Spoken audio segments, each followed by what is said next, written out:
Hey, man, I say let's get this show on the road, fight fans. What say y'all, man? Salute to you all, man. Sorry that I am fashionably late, fight fans. Fashionably late. What's crack-a-lackin' out there, man? It is the homie. Mainman, Mademan is in the building. What up, what up, what up? Salute to you all. Hey, man, y'all know how I get down. We talking boxing, man. Yes, sir, fight fans. Yes, sir. Once again, it's on, man. Once again, I want to say a honor and a pleasure, everybody. Yes, sir. A honor and a pleasure to get up on here rocking out with the boxing fans and the boxing fam. Let's get it. Let's get it, man. Hey, man, Thursday. Y'all know what that means. It is our time now, man. What up, fight fans? Salute to you all, man. I want to give a major salute to everyone that catches this live. You know, I want to give a major salute to everyone that catches this on the playback. I got to say, hit that thumbs up as y'all pull up, fight fans. Hey, look here, man. Do the homie a favor and hit that thumbs up as you pull up. What's up, everybody, man? What's up, man?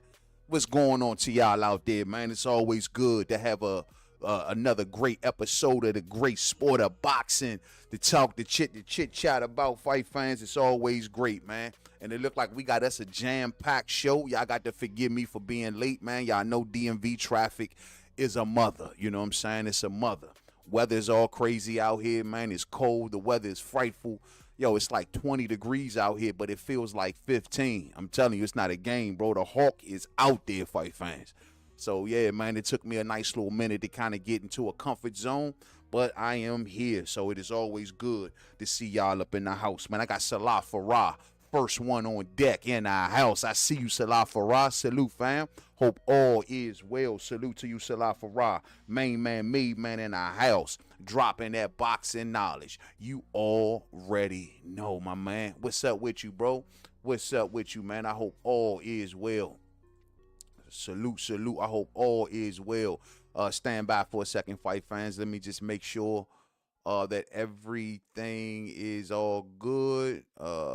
Stand by for 1 second here. 1 second. I got a little something. Oh man, I guess we're gonna have to wait. That's gonna have to wait to the next show. Yeah, it looked like my chat thing got my chat highlight got an update. I didn't do an update, fight fans. So we're gonna have to roll with just the chat that we got for right now. And we cool with that for right now. We'll just roll with that for now. We're just gonna do it without the chat highlight this time around. It's all love. I can still see y'all popping up here on the screen though. You know what I'm saying? JP Mendez is on deck. What's up, fam bam? Hope all is well. Muhammad Tola up in here. Muhammad Tola, what's goody? Salute, main man in the chat. I thought that you wasn't gonna show up tonight, man. Yeah, just a little fashionably late. That's all. My bad on that, man. You know, I definitely had to come on through when they had a major press conference go down in my city.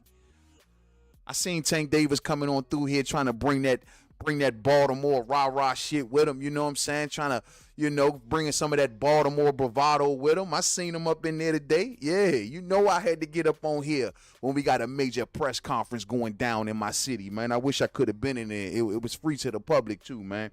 From what I understand, man, that joint was packed all the way out the door. You feel me? Salute, man. Hey, JP Mendez says, salute, man.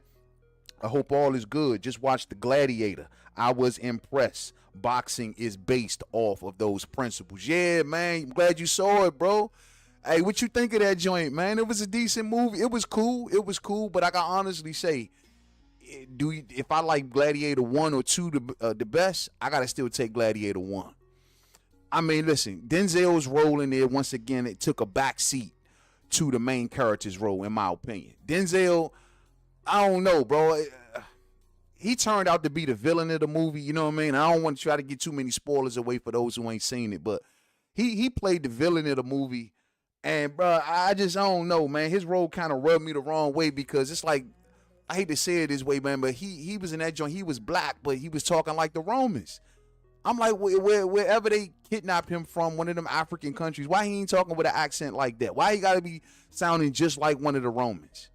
You know what I'm saying? But all in all, it was a decent movie. I just don't think it was better than the first one. Like, when I think about the action scenes, they were okay. They all right, you know what I mean? I thought that the monkeys, the baboons, like the monk when they was fighting the monkeys or whatever, I thought that was a little too over the top. You know what I'm saying? The CGI baboons. You know what I mean? But I thought the action was okay. It just wasn't as good as the first one. I didn't think it was nearly as gory as the first one. Like we ain't see a bunch of blood and guts as nearly as much as we did in the first one. I thought. You know what I mean? I just thought that Russell Crowe knocked it out the park. When he did Maximus, he brought a certain swag to it. He brought a certain swiftness to it. You know what I'm saying? I was kind of digging it. But this dude, who was Maximus's son, right? I don't know. He was just a little sloppy. You know, he wasn't as crisp as a gladiator. Wasn't as crisp as a fighter. I don't know, bro. You know what I mean? I will say though, the one that played the lady that played the guy's mother, well, was the sister in the first one, but the kid's mother in this one. Hey, yo, salute to her, man. I don't know her name, but shorty, she didn't even age a day. Like, damn, since the first Gladiator came out, like, what, 15, 16 years ago? Man, for her, bro, she looked good. She ain't aged at all. She damn near looked the same way she did in the first Gladiator, man. But if I had to grade it, man, I have to say on a scale from A to Z, I mean, I'm going to say from 1 to 10. On a scale from 1 to 10, I give it a 7.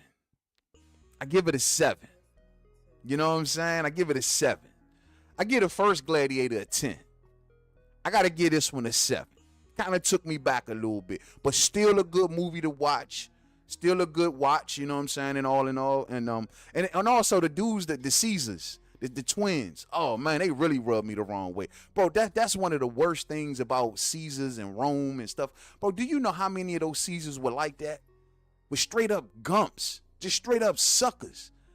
Whole time can't bust a grape, but they command standing armies to go and take over country after country after country. That's insane, bro. But those Caesar twins, man, they rubbed me the wrong way, man. Two just straight up sissies, commanders of the entire world at that time. Damn, you know what I'm saying? But like I said, all in all, you know, a good movie, and that's crazy because it's cool for me because you know I do a lot of studying, I do a lot of reading.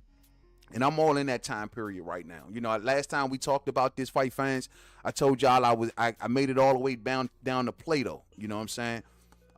Been through Aristotle, made it all the way to Plato. Now I went all through Plato, learned his philosophies up, down, all around, learned everything that he spoke about. Now I'm moving on to his teacher, in Socrates. And that's like right around that time frame, bro. The Greek, the Persian, Greek, Roman time. Man, that's just... I'm fascinated by that time. You know what I'm saying? The world that we got today literally comes from that time period. So I'm fascinated, man. So, yo, for those who missed it, man, you definitely want to go check it out, man. It kind of give you a sneak peek into history, how things operated back then in the gladiator times. We know that's one of the ways that we got the sport of boxing. We got the sport of boxing from the spirit of gladiators, winning your freedom, winning the crowd, right? Going in there, combat, straight up combat, having respect for your opponent. Knowing who you in there with. All of the same principles that we run through in the sport of boxing, bro. Real spill, man. Real spill.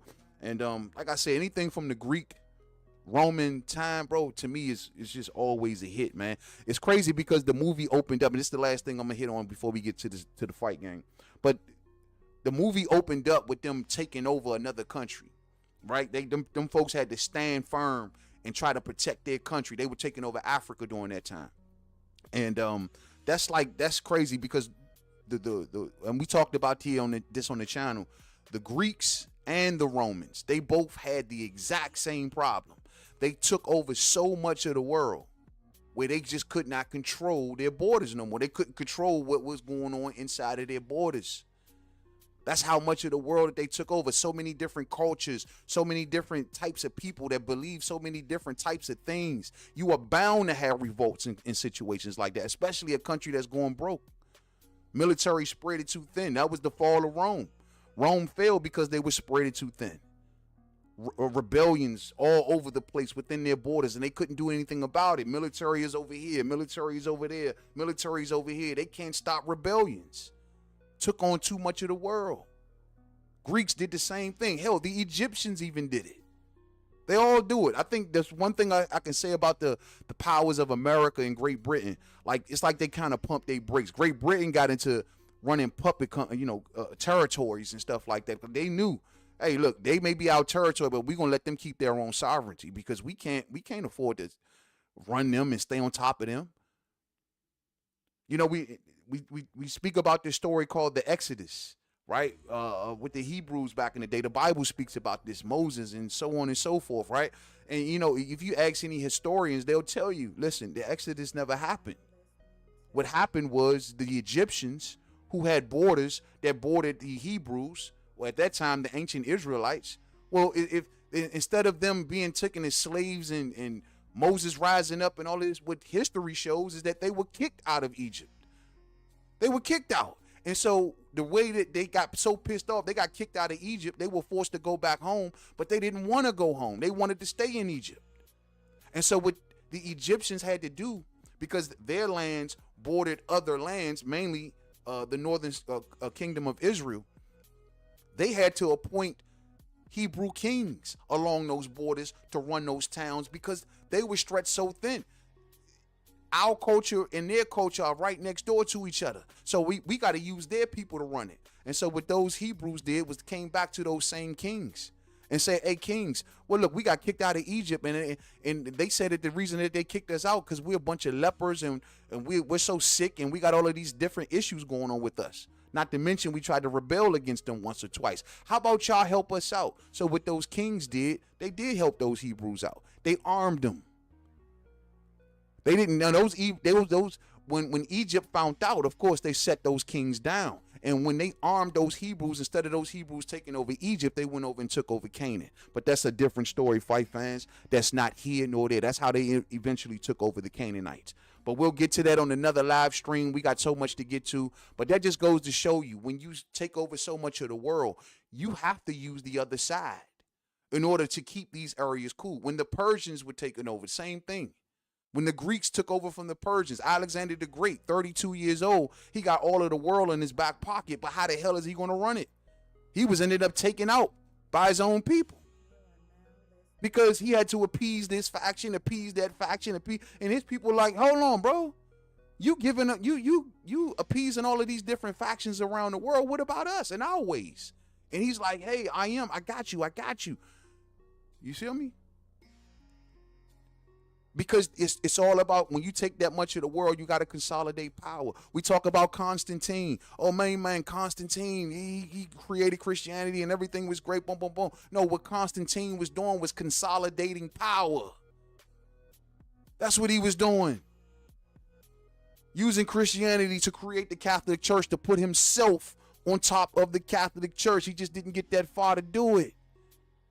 It was about power consolidation because he controlled so much of the world, where he tried to bring all of the world under one religion with him at the top. And that ain't nothing but facts.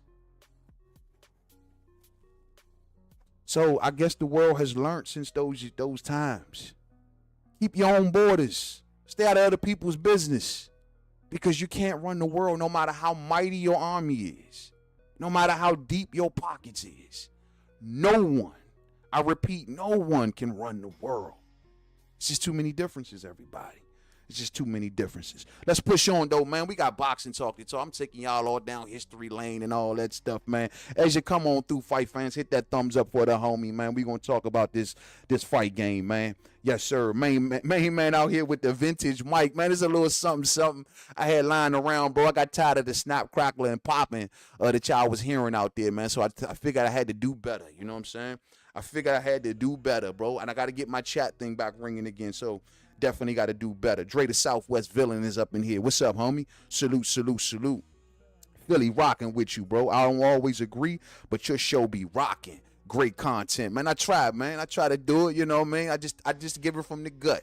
Definitely never no hate. Just always from my POV and always straight from the gut, just with no filter. You know what I'm saying? Thanks to my main man, Dre the Southwest Villain, man. Salute, salute, bro. Let's get to it, though, shall we?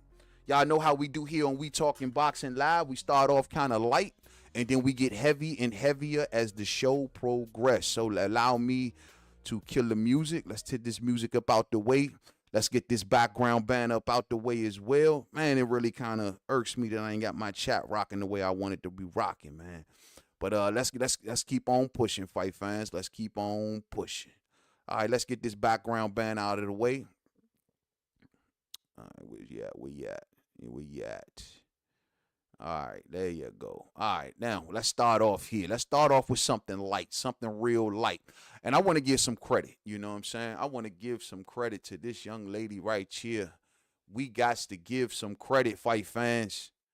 We got to get some credit. We got to give some credit. Hold on. Let me make sure we got her squared away. Yeah, she's squared away. Let me get my ass up out the way. There we go. Fight fans, I want to give a major salute. I want to give a major salute to none other than the lady of the hour, Miss Claressa T-Rex Shields, a.k.a. the GOAT, fight fans. As she get ready to step on out looking as good as she want to look, getting ready to step on out to her LA premiere, fight fans. We know that her movie of her life story comes out this month, right before Christmas. It's called The Fire Inside, the Claressa Shields story. Coming to the big screen, fight fans. That's even better. Thank goodness this is not no straight to Lifetime movie. This ain't no straight to cable, straight to Netflix thing. This is going to the big screen. And hey, she deserves it. She deserves it. 2-time gold medalist. Amanda Serrano, eat your heart out. Katie Taylor, eat your heart out. Now, listen, I don't want to cause too much division amongst the ladies, mainly because, listen, this is a good thing for them as a whole. This is the first time any female boxer has been premiered in this type of light. And to know that Claressa Shields is the one that they featuring out there first, bro, I give 2 thumbs up. You know what I'm saying? 2 thumbs up. Now, that's not to take away nothing from Amanda Serrano and what Katie Taylor just did with the big purses and all of that stuff. That's all nice. But Claressa got her own bio, and her career ain't even over yet.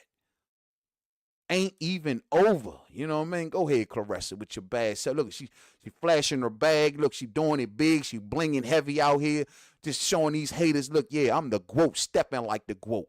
The GOAT. That's that GOAT bag right there, fight fans. Huh, man? Look at Claressa. She a little chunky. You know what I mean? She looking a little chunky, but yeah, it's all love. I like it. I like it. Sorry about that. I like it. You know what I'm saying? But we know the last time that Claressa actually took into the ring, she fought at the heavyweight division. So she a little more chunky, but she's still looking gorgeous. She looking good from head to toe. That big, beautiful smile on her right there, man. I'm glad to see it. I'm glad to see her getting her flowers. I'm glad to see her getting her, just getting her recognition that she deserves, dog. Real spill, man. So I'll be definitely checking for this movie. We're going to give a review for this one. Hell, if we can do a review for Gladiator, fight fans, you're damn right I'm going to do a review for Claressa Shields. You're damn right.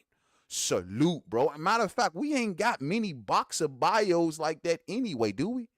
We always talking, all this big stuff about Rocky and how great Rocky is, and that's called good, but yo, we ain't got no boxing bios. I mean, who we got? We got Tyson. I know Mike Tyson did one. And who else we got? We got the Jake LaMotta joint that Robert De Niro did. Okay. I think I seen a Jack Johnson one. Did I see a Jack Johnson one? I think so. We got a Rocky Marciano one, right? But that's about it. What else? We ain't really done boxer bios, bro. We ain't got that many boxer bios. Help me out with this one, fam. Help me out with this one. How many? We don't got that many boxer bios, do we? We got. Like I said, we got Mike Tyson. I know. We got Muhammad Ali, of course. Will Smith. We got Muhammad Ali. We got Mike Tyson. We got Jake LaMotta with Raging Bull. Is that it? Is that it? We ain't got no Sugar Ray Leonard. We ain't got no. Do we got a Sugar Ray Robinson? Not that I know of. We don't got a Sugar Ray Robinson. Nah, man. We don't got a Marvin Hagler. We don't even got a George Foreman. We got documentaries, but I'm talking about an actual motion picture. That's crazy. We ain't got. So Claressa Shields is her movie gonna be out here, man. And there's a lot of greats who ain't even got one, bruh. That's foul. That's crazy. Last of a Dying Breed says Ali. Yeah, well, we counted Ali.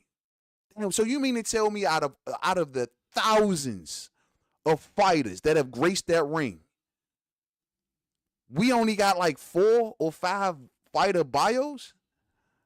That's crazy, bruh. That's crazy. And Muhammad Hamatola say incoming 2s and 3s. The story of Boots Ennis. Hey, Philly gonna be mad at you for that one, bruh. Hey, Philly gonna be mad at you for that one. That's insane, homie. We ain't got that many boxing bios. We ain't got no Floyd one. We ain't got no Pacquiao. Damn, we ain't got none of that, man. That's crazy, homie. That is insane, bro. That is insane. So salute to Claressa Shields, man, for being one of the few boxers in general, not just ladies, the first lady, but boxers in general, just to get a bio flick, man. But she broke down ceilings, she broke down walls, undisputed a couple times, gold medalist. It's insane, fight fans. It's just insane. You know what I'm saying? So let's keep it pushing, shall we? Let's keep it pushing. Let's see what else we got up on here, man. Let's see what else we got on here. Let's stop with another brief story right here, man. I want to stop right here. This is something that we've been keeping our eyes on, fight fans, and trying to see exactly what is going to be the move of Top Rank as far as 2025 is concerned. Now, we know, like I said, we've been covering this on the channel.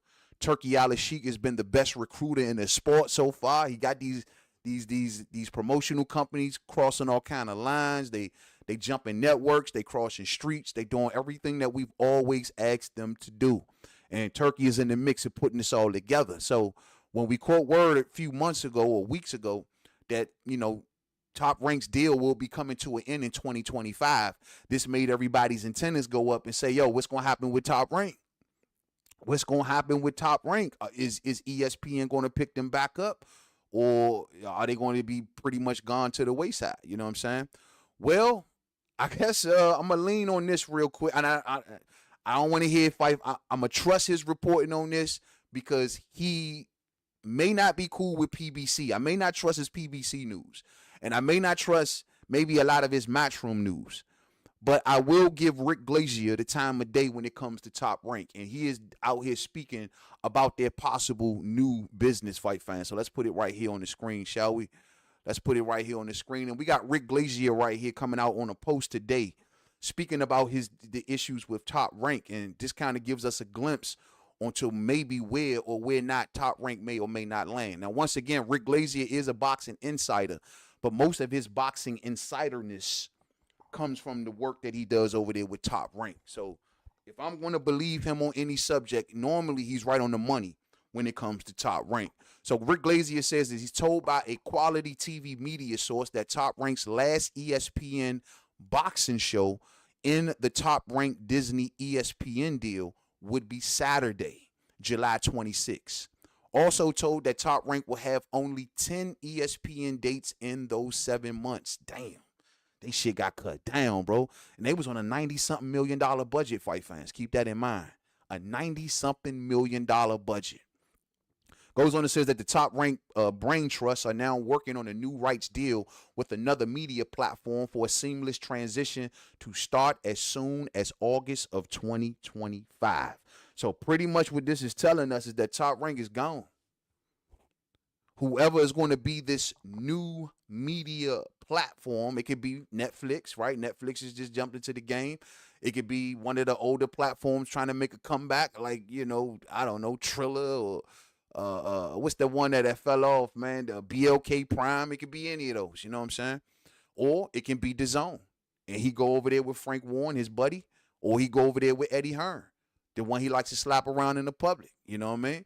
But either way it goes, from Rick Glazier, who's supposed to be the insider when it comes down to Top Rank's affairs, he's alluding to Top Rank and ESPN will be coming to an end, which basically means that boxing on ESPN Plus would be coming to an end. See, fight fans, this is what I tried to explain to y'all. This is the importance of a Bud Crawford.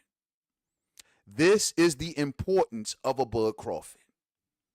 Everybody tried to say all of this, you know, Bud didn't sell, Bud didn't do this, Bud didn't do that, even though Top Rank pleaded and begged for Bud to re-sign back with them, even giving Bud $1 million penalty bonus if they don't secure the big fights, right? But many people, oh, who is he? What does he sell? What could he do? It was because of Bud Crawford that ESPN and Top Rank got the deals that they got. We tried to tell people this, fight fan. No one wanted to listen. Bud is the biggest name in the sport right now. He's on top of the sport right now. Everyone's a fan now. But years ago, when Mainman was out here doing battle with y'all haters out here, I was telling y'all that the reason that the ESPN Plus deal came around, the reason that Bud Crawford got the $3.5 million guarantee is because they needed him. I am so tired of being right when it comes to Bud Crawford, bruh. It seems that everything that I've ever said about the man came out to be absolutely 100% right. Everything that I battled with y'all for over the years in the trenches, all of that battling, I was 100% right. Bud Crawford leaves town, and now their deal becomes in jeopardy. Shakur Stevenson, same thing. Oh, Shakur is so boring. Shakur leaves. Now ESPN don't want to deal with him no more. Lomachenko is retired. Do they got some talent coming up? Sure, they got some talent coming up. I like Xander Zayas. Or Xander with Golden Boy. But either way it goes, it's not looking good for Top Rank and ESPN right now, bro. They better get themselves a star. They better get themselves a star. And this is what Bob Arum gets for making fun of Bud Crawford, chasing him up out of your stable, making him not want to even deal with you no more, when you know damn well you needed Bud Crawford to open the door to more deals. Guaranteed. He got Bud Crawford. He got Shakur Stevenson. He got Lomachenko. He still got Tyson Fury on top. ESPN is back into the Top Rank business. But the fact is, they got cute, and now they're going to have to be searching for a new broadcaster, fight fans. It is what it is, man. It's very, very unfortunate. It's very, very unfortunate, right? It's very, very unfortunate. You know what I mean? It's very unfortunate, fam. So we'll see how this all goes. This is according to Rick Glazier, the insider for Top Rank, right? He is saying that their deal is basically on the fritz, man. It's on the fritz. Salute to my main man, Rick Swartz out there. Rick, I see you, bruh. I see you, bro. Salute to you, man. He says, yo, man, the MF Doom popcorn bucket was the star of the movie for me. The MF Doom popcorn bucket. They gave out MF Doom popcorn buckets. Hey, bro, I ain't even go to the movies and watch it, man. I watched it another kind of way. I watched it on free TV. You know what I'm saying? We'll just leave it at that. You know what I'm saying? But yo, I still hear what you saying, man. Maybe I should have went to the movies and watched it, and maybe I would have liked it a little bit more. Mojo Verse says, yo, man, brains are what rules the brutes, have always been used by the intellectuals. Caesar freeing the gorilla. That's, oh, bro. When he made the little monkey the second in command and then made Denzel in command. Damn. That's insane, bro. That's insane. But you're right about that notion, bro. That's how things went in the past. That was Plato's way of thinking as well. How, they separating the classes started in the Greek times. The intellectuals ruled, as exactly as you said, just like the movie showed. By Denzel Washington being the intellectual that he is the reason that gave him so much access to the Caesar and so on and so forth. And that's how things were back then. You know what I mean? That's how things were back then. They considered the lesser thinkers. Hear me clear to all you hard workers out there that just want to work so hard till your fingers bleed. Well, they thought of y'all as the lowest form of person. That's how the Greeks seen it. They're the workers. They're the blue collar people. That's how the Greeks set up their society. The workers were on the bottom. Ain't that something, man? Ain't that something? I did wonder about watching that movie, though. Like, if Denzel was going to become the new Caesar in that movie, you think that all of Rome would have worshipped a black Caesar? Riddle me that. Back during those times, Caesars were deified, meaning that they had an imperial cult that worshipped them when they passed away, right? The imperial cult eventually became the Catholic Church. But the imperial cult, they worshiped the Caesar because the Caesar was supposed to be deified. Basically, you become a god when you pass away. Would they have seen Denzel in that same light? I always wonder. I wonder that, right? You do got to wonder these things, But you gotta love these type of movies, man. We learn so much, man. We learn so much. We learn so much. Let me go. Muhammad Hamatola says Hands of Stone. Booyah. Roberto Duran. I forgot about that. Good call, bro. Good call. Yeah, and yeah, you're right, bro. Damn, good call, bro. Yeah, really. That one just came out not too long ago and shit. Damn, good call. Yeah. The Hurricane, Reuben Carter. Yeah, I guess. Yeah, I guess. Yeah, yeah, the Hurricane. Yeah, and Denzel knocked that one out the park. So yeah, the Hurricane. I forgot about that one. That's a good one. The Hurricane, Reuben Carter. Uh, Muhammad ESPN was given $100 million a year to Top Rank. That's peanuts for Turkey to have that stable. Facts. Facts. Turkey out here flexing now too, bro. Turkey out here flexing, man. We'll see what happens with these boys, though, man. We'll see. You know, we don't want to see Top Rank disappear. We just gonna see if they what network that they land on, man, or who's going to give them the deal. We'll see if they get over there with Turkey, if they get over there with Eddie and Queensberry, and that's and on Golden Boy. That'll be 4 major promotional companies on one network if it happens. Fight fans, that would be insane. That'll be good for us because that means now all of the red tape is out the way. So it'd be terrible for the business probably to a certain degree, but for us as fans, that means, yeah, all of these fights between all these promotional outfits should all be going down. You feel me? PBC might still be on their own little island, but the rest of them are all under one umbrella, and that's damn good, fight fans. That's the closest we've ever came to having something like that. So let's see if it plays out that way, and we'll see what happens for Top Rank, man. Let's keep it pushing, shall we? Let's keep it pushing. Let's keep it pushing. So let's stop right here. We got to stop right here. We got this fight going down this weekend, man. We got it going down this weekend. We got Richardson Hitchins versus Liam Paro going down this Saturday. Fight fans, I think we're going to cover this one live. I definitely want to be there live to see if Hitchins is who he say he is. Hitchins is full of bravado like crazy going into this joint right here, man. They just had their final face-off and press conference. I think they're going to have a weigh-in on Friday, man. Hey, Slim, this fight is going to be something to watch. I am really looking forward to Richardson Hitchins versus Liam Paro, man. Now, I know that Richardson Hitchins been talking a lot of shit about Paro, calling him a one-trick pony and saying that, yo, man, he's only this, he's only that. He can't do this, he can't do that. I'm going to tell you, bro, better watch it. Liam Paro does not look far from a one-trick pony to me. And the way that he handled the Subriel Mateus aggression, you better watch it, homie. You better watch it. I think there's a lot of layers to the game of Liam Paro. And I think that you're going to definitely have your hands full. You know what I mean? We're going to listen into a little bit of this audio, fight fans, of what these boys had to say at the press conference that went down a little bit earlier. And we'll just kind of give our commentations accordingly. So what I'm going to do, just give me a second. Matter of fact, I'm going to put this down for a second. Give me a second to put my headphones on, fam. Yeah, so I can listen all in with you.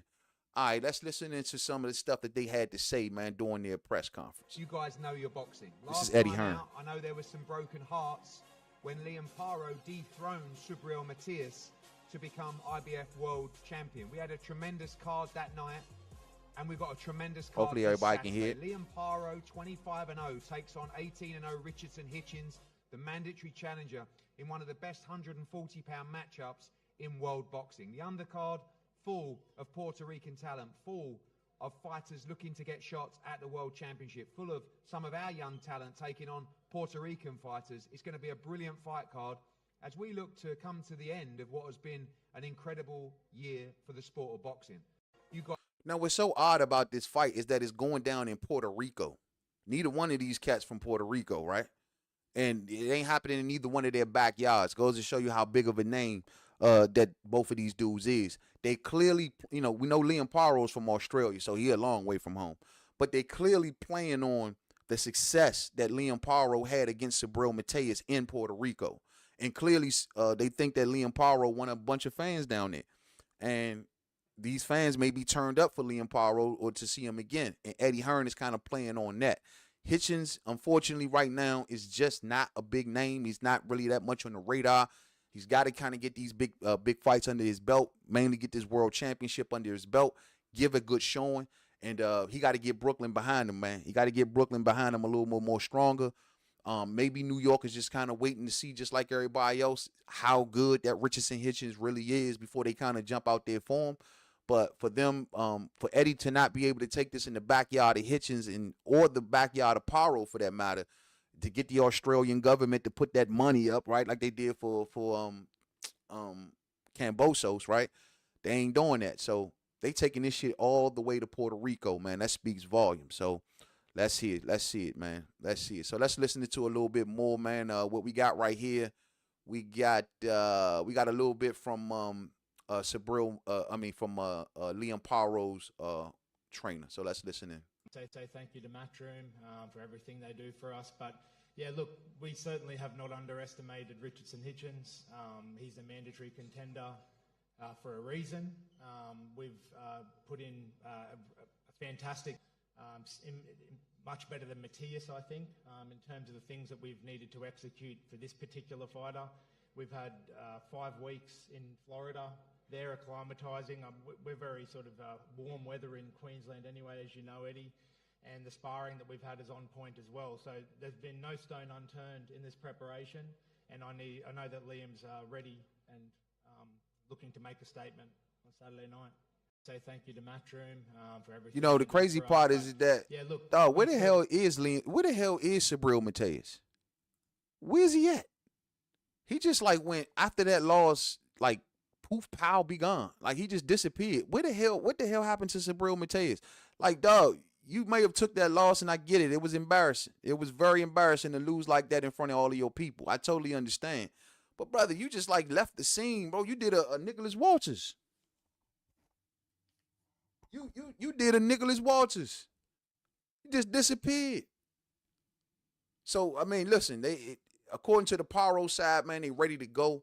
They've been trained up for this, man. They trained up even better than they did versus Subriel Matias, man. So they're going to be all ready to go, man. I've been checking out Liam Paro, and I got to say, he definitely looks like he is certainly ready to go, fight fans. He seemed like he's focused. He's, you know, in that proper mind frame that he needs to be in. And look here, man, it's going to be a strategic thing. Now, like I said before, the best thing that Richardson Hitchins can possibly try to do is use range and distance and take away the jab of Liam Paro. Liam Paro does everything off of his jab. Everything. He doesn't come in, he doesn't get to mid-range or do anything before he pumps his jab 2 or 3 times. And this has been over the course of several fights and several different opponents. It's just what he does. And that's fine. It's fundamental, right? You're supposed to use your jab. But when you that dependent on it, you know, sometimes if you take it away and you can't build, what happens? And that would take range and distance on Richardson Hitchins' part in order to be successful. But he's going to definitely have to use range and distance. Let's listen to a little bit of Hitchins. And I'm like, when he fought Matias, I expected Matias to win, but I knew it was a chance that he can win because he actually does know how to box. So Saturday, I don't know if he's saying, oh, we're going to rough him up, we're going to manhandle him, we're going to pressure him. But I'm going to be prepared for a boxing fight, too. At the end of the day, when it comes to the sweet science, I know how to do it all. Like I said, I'm at a world stage for a reason. I've been shown I'm at a world stage since the amateurs. I've had to fight 20 different styles in 7 days over in Russia, being an Olympian. So I'm used to seeing all type of guys. So whatever he brings to the table, I'll be able to adjust. And I hope he'll be able to adjust to me. You know, the thing is, with Richardson Hitchins, you kind of contradicting yourself, bro. 1 minute you calling the man a one-trick pony. I like that. You know what I mean? 1 minute you calling him 1 minute you calling him a one-trick pony or a one-trick Paro. Then the next minute you giving him credit for his boxing ability against Subriel Matias.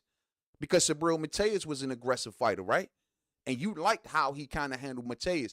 You say in interviews that, bro, you say in interviews that, oh yeah, well, I knew that he was going to handle Matias the way he handled Matias because he's used to that style.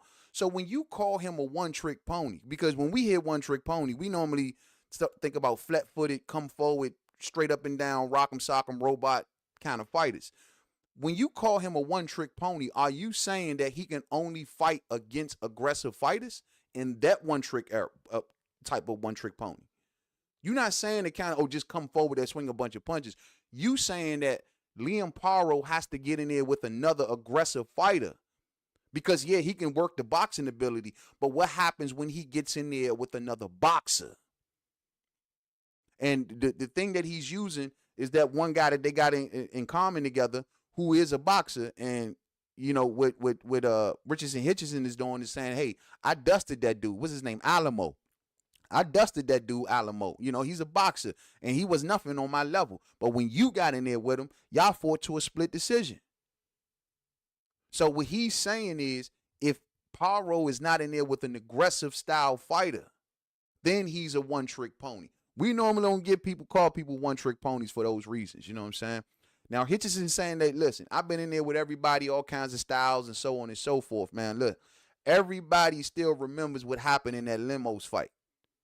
And there's still a lot of fans on the sideline saying that, bro, I think that he might have lost that jump. He might have lost that jump, bro. Like, Limos was bringing like lightning and thunder in that fight, bro. Yeah, Hitchison relied on his boxing ability. And yeah, he relied on his back foot.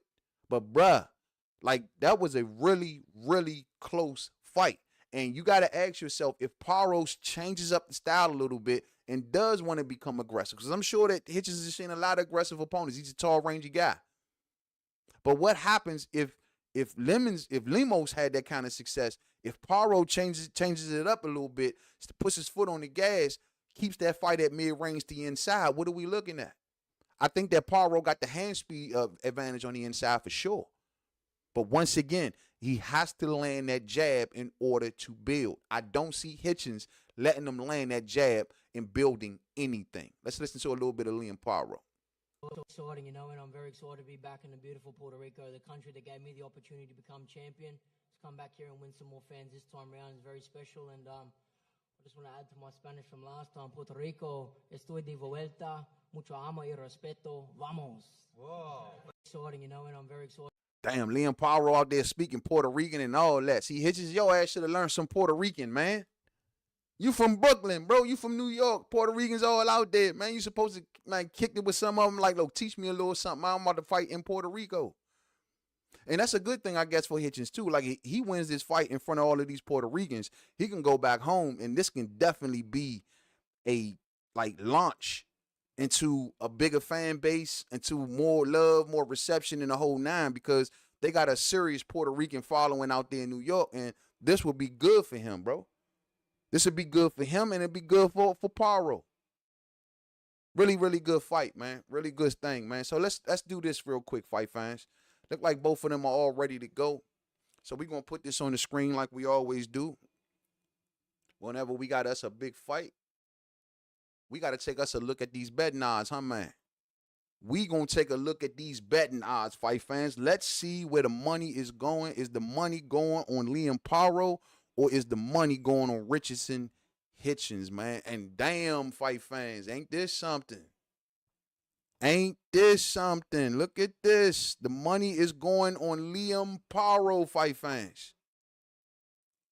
Liam Paro has the edge in the betting, coming in at minus 120 over Richardson Hitchins plus 100. That's insane. Uh-oh. So Richardson Hitchins coming in as the underdog, everybody. If you feel like Hitchins is going to pull this off, you got a chance to win a couple dollars. Huh, man? Uh-oh. Most of the money is going for over 10.5 rounds as opposed to under 10.5 rounds. So it looks as if that most people are definitely looking towards perhaps a decision, unless they're looking at a late round stoppage. But the money goes to minus 575 for over 10.5 rounds. Keep on looking down. The winning method, where's the money going for the winning method? And it looks as if that most of the money went right here. Liam Paro by decision or technical decision, sitting at plus 140. The next best one for Richardson Hitchins is at plus 150 for a decision. So it looked like the money does not believe in the KOs or the stoppages. But if anyone was to get the stoppage, more of the money went towards Liam Paro. Interesting, fight fans. Interesting. So right now where we at, the money is on Liam Paro, going towards a decision for Liam Paro. That's where most of the money has poured in at. Look like the Puerto Ricans are believing a little bit more in Paro than they are in Hitchins, fight fans. Damn. As you can see, no money really poured in on the rounds. We in the 4,000s. So the lowest number that we got over here, if there's any chance of this fight happening by stoppage, money went to 8, 9, and 10 for Paro. And as far as Richardson Hitchins, if anyone believes in a stoppage in any rounds, well, the best chance you got is 8, 9, and 10. Same thing. Same thing. Same thing. Interesting, man. So Richardson Hitchins approaching the fight as the underdog. Very interesting. Let's see any good props. Any good props. Let's see here. This is the winning method. We just kind of went through that. Fight to end in the first 60 seconds of round 1, plus 2,000. Hell nah, man.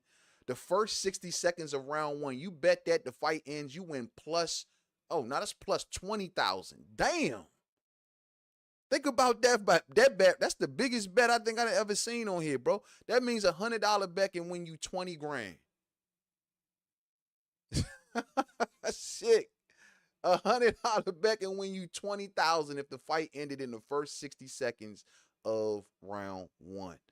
Damn, very interesting, fight fans. Very interesting. I don't know if I expected that. I can't sit here and say I expected that. I really can't, man. I can't say I expected that. So it looks as if that Richardson Hitchins got some convincing to do because the money is coming in on Liam Paro, fight fans. Wow, man. DIL87 is in our house. What's up, fam? What's up with you, man? Rich was telling Paro, don't hold. But Richard Hitchins was holding on to Lemos like he was his dad, and he just came back from a war overseas. You know what I'm saying? He better held on. Bro, Lemos was digging into his shit, man, in that mid to close range, especially going down that stretch. And look, Hitchins wasn't totally confident that he pulled that out. Man, look how he was walking around after that fight was over. And you damn right he was holding on to dead life, man. And look, man, Paro to me did it strategic. He did a smart thing. Look, Sabril Mateus is a wild man. You tame that wild man. You lock his ass up. You don't let him get wild. You don't let him be who he want to be. That's the key to the fight game. Taking tools away, not letting fighters be who they want to be. And in this case, Richard Hitchinson's got to take away his jab. Because if you don't take away his jab, or if you don't stay out of range so he can't land that jab and come forward and then let that lead in the 2s and 3s, bro, if you don't take that away from him, brother, it's going to be a hard night dealing with his combinations. It's going to be a hard night. So this is something, man. Hey, Richardson Hitchins, as you can see from this picture, he pushed Liam Paro during their face-off. So he's full of it, bro. He is full of it. This is your moment. This is your time. Show us what you are about. I'm going to give a prediction for this fight fans. I think, honestly, it's a close one, bro. This is really close. Really close. It's 50-50. Really 50-50, man. I give the slight edge to Richardson Hitchins because of the range and distance. If he works his range and distance, and given the height and reach disadvantage here, if he works his range and distance and keeps this guy from landing that jab, which I think that he can do, especially in the first half of that fight, he can just keep on disrupting his combinations with movement, range, and distance. Get him to run into some shots if you can. But Liam Paro is very educated, really good upper body movement, and decent footwork as well. So it's going to be a challenge. It's going to be a challenge. But this is a close one. I mean, I'm leaning Hitchins. Am I confident in Hitchins? After that Lemos fight, I can't say I'm super confident. I really can't. May the best man win. But I'm leaning Hitchins.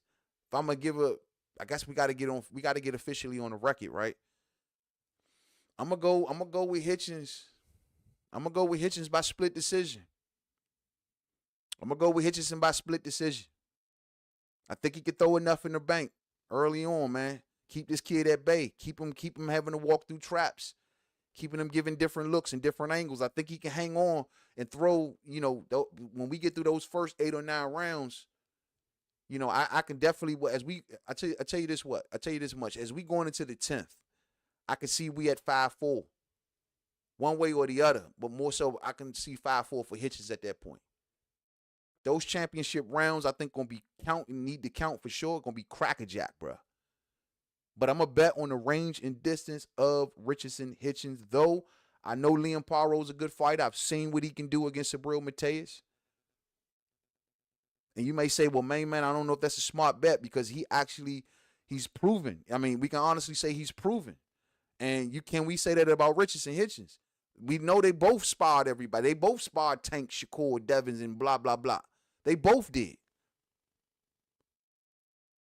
I'm just going to go with the physical advantages. I think they're both really close in skill. I think we're going to have a really close fight. And I will be honestly shocked and surprised and blown away if one man or the other rips and runs off with this fight. If we get a stoppage, my mouth would be on the floor. But if one man wins this fight by a 5-6 round margin, I'm really going to be blown away. You know what I'm saying? So I'm going to definitely rock out with Richardson Hitchins for this, man. Keep it on the outside. Keep it long. Keep it rangy.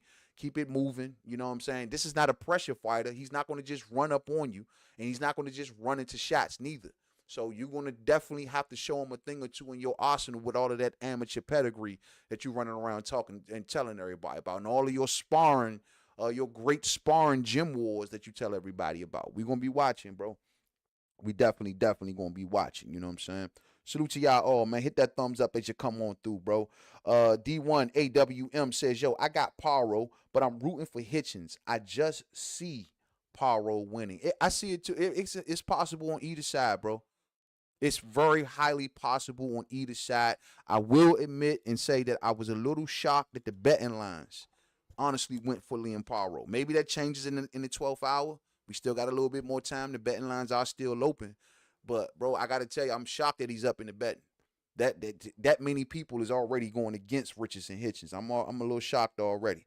DIL87 says Rich will have to prove to the non-believers that he is not a hype job. Facts. I mean, you're only as good as your last fight.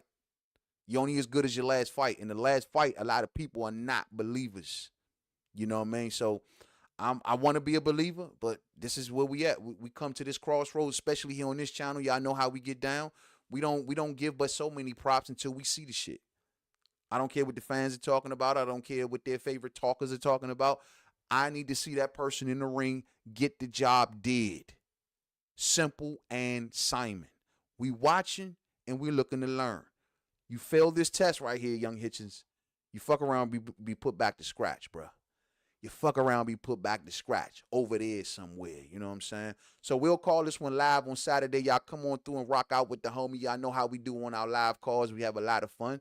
So we definitely will be calling this live. I can't say I'm going to cover the whole card, but I'll certainly be covering the main event between Hitchins and Paro. May the best man wins, man. Yeah. That's what's up, bro. I love to see young champions coming through the ranks, man, getting their first shot at their title, bro, and we're going to witness it, man. Will he be good or will he be a dud? Is he what he say he is, or is he a hype job? We shall see, fight fans. We shall see. Let's keep it pushing, shall we? Let's keep it pushing right here. Oh, yeah. We got Bud in the lineup today, fam. It's been a minute since I had a chance to talk about my main man, dog. My man been keeping a low profile, so it ain't really been, much to talk about my man Bud Crawford. The only thing that we could talk about at this point, aside from him being a perennial lineal and can't nobody fuck with him, well, I mean, aside from talking about that, fight fans, the only thing that we can really talk about with my man Bud Crawford is who's going to be the next guy. I mean, how long are you going to be around the game? It's just a mystery right now, right? Everything is just all up in the air when it comes to Bud Crawford. And guess what? Ain't nobody going to rush him. And ain't nobody going to be putting no pressure on. He got to do A, B, C, D, E because he ain't got to do shit. And if anybody got a problem with that, you can put it in the comment section and we can break that bitch down to the molecule. Easy work. He ain't got to do nothing. Perennial lineal. He can sit back, collect checks, politic with Turkey, fight whenever he feel like it, fight fans. Whenever he's feel like it. He's 37 years old. He got every belt in the damn sport. They need to create a belt and just put his picture on the front of the joint. You know what I'm saying? Since he held so many of them joints. So, look, he can do what the hell he want. So, we just always just sitting back, you know, just kind of waiting on Bud Crawford. So, it looks as if that Bud Crawford then came back out on social media today. Oh, man, giving the people a little something to cheer about. Oh, man. Giving the people a little something to cheer about. Let's look at it, fight fans. Let's take a glance at it real quick. Turns out Bud Crawford takes over to his social media, man, and he lets it be known that he ain't done. Shawty, he ain't done. It ain't over, fight fans. Not quite. Not quite. According to Bud Crawford, 2025, I will show the world once again how great that I am. That's what's up, bruh. That's what's up. You ain't even really got to show no more. You know what I mean? I mean, if the world ain't convinced at this damn point, what else more do you need? I mean, damn, what you got to pull a rabbit out of the hat? Like, what the hell do they want you to do, bro? Presto, changeo and shit? Like, turn water into wine? You know what I'm saying? Like, what do you got to do? You know what I mean? You've been undisputed in multiple classes. You know, you undefeated. You went on an insane knockout streak. You've touched every trophy in the sport. You've touched every belt in the sport. You've been pound for pound for so long, and can't nobody even take it up off you. And we begging for the next man to take it up off him. All the boxing media they can do is take a heavyweight. When we know we don't put heavyweights on the pound for pound list, they're forced to take a heavyweight, fight fans, to put him as number one because they just cannot knock Bud off. No one else makes sense. They trying to do it with Monster Inoue because he beat up on 40-plus-year-old Nonito Donaire. And that's all great, but that's a stretch. Y'all are stretching. Y'all are reaching. I would love for somebody to take the shit. Can someone please take number one pound for pound, please? This ain't rocket science. No one, this ain't nothing that he's supposed to have for his whole career. There was supposed to be some young fighter that came along and took it up off him like he did. And like the ones before him did. But he's been holding it by default at this point, by default. Because ain't nobody doing shit. Ain't that right, Canelo? Ain't that right? So 2025, man, I will show the world once again how great I am according to Bud Crawford. So, you know, of course, the first thing that people probably thinking is, yeah, man, this may be a Canelo situation, right? Because we also heard Turki alasheik come out recently in an interview over there with DAZN, in which Turki alasheik came out and let it be known that due to the fallout between Jerome Boots Ennis and Virgil Ortiz, he attempted to ring up Terrence Crawford to see if he wanted to come back and do a fight with Virgil in February. But Terrence Crawford told Turki that no, he's suffered a minor injury. He hasn't been training, so he's not going to be prepared in time for a Virgil Ortiz fight in February, which we can all understand. You know what I mean? Shit happens. He's 37 years of age. But according to Turki alasheik, he says that Bud Crawford doesn't want to come back to after May. That's funny that he used May. Out of all months, he used May. So people are listening to that and saying, yo, man, this might be Canelo, man. This just might be Canelo. It might be. I don't know. Canelo just sitting around hustling, you know what I mean, trying to get the best gazillion-dollar deal that he can find. I don't know. It just might be. But I will say this. If Bud Crawford do land the Canelo Alvarez fight, I do not believe that Bud Crawford approaches that fight like Charlo did. I do not believe that Bud Crawford approaches that fight like Kovalev did. I do not believe that Bud Crawford approaches that fight like Chavez Jr. did. I think that Bud is going to show up to win. I know that might sound a little funny to some of you Canelo heads out there. But I think that honestly, he's going to show up to try and win. He's never known. It's one thing if he's known losing, or he knows how to lose, or he's cool with taking a loss. I have never gotten the feeling from Crawford that he's ever cool with taking a loss in no shape, form, or fashion. I've seen this dude playing chess. I've seen this dude taking Eddie Hearn to town in darts. Like, he's a competitor. So why would I expect if he get in there with Canelo that he would do anything less? I think that he's going to fight his heart out And he's going to give Canelo a hell of a run for his money. I'm telling you. I mean, look, if Kell Brook can get in there with Gennady Golovkin and give him, 4 or 5 hellacious rounds, then don't tell me that Terence Crawford can't get in there and get Canelo some real scurry moments, bro. And who knows how that may work out. Because Bud is a survivor, meaning that even if he's in trouble, even if he's down, he's the type of dude, he got the brain to find a way to win. Find the weak spot and exploit it. Everybody and everything has a weak spot. Everybody and everything has a weak spot. Don't matter their size, don't matter none of that shit. Where is he weak? If I'm Bud Crawford and I'm thinking I'm going to get in there with Canelo, I'm studying Canelo from the hair down to find that weak spot. But you know, you got Mainman in your corner. So you know, we've already done those evaluations. And if we get this fight, they're going to be front and center. They're going to be front and center. And Mainman has the keys. Mainman got the keys, fight fans, especially when it comes to Canelo. So, you know, it just be a matter of time. You know what I'm saying? It just be a matter of time. But I do believe that if, once again, Bud Crawford was to secure that Canelo Alvarez fight, it is not just for shits and giggles. It's not just for a check. It's not just, because he want to get paid. If he wanted to get paid, he could have just took the Virgil situation. I'm sure that would have paid him very, very well. I'm sure.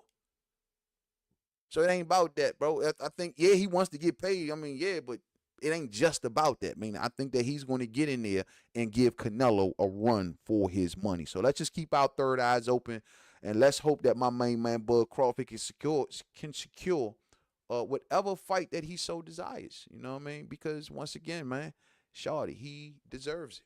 He deserves it, you know?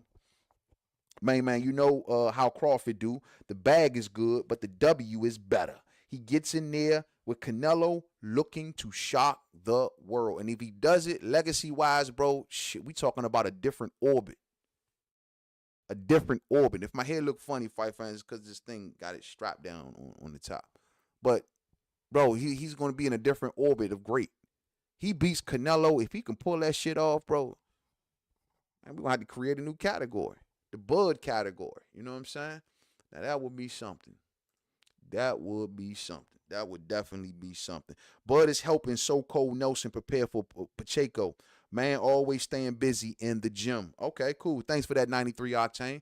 So it looks like Bud is preparing So Cold Steve Nelson, and that's more than likely probably how he got injured. You know what I mean? It happens that way. You know, it happens that way. Like I said, he's getting up there in age, probably going hard, bigger man than Steven Nelson, and, you know, injuries happen, man, you know. But we all just waiting for Bud Crawford to come back to the game. Can't wait to see it happen. And, you know, he said, according to Turki alasheik, they're talking about May. It is what it is, man. It is what it is. Speaking of which, let me see if I still got this before I get into this, man.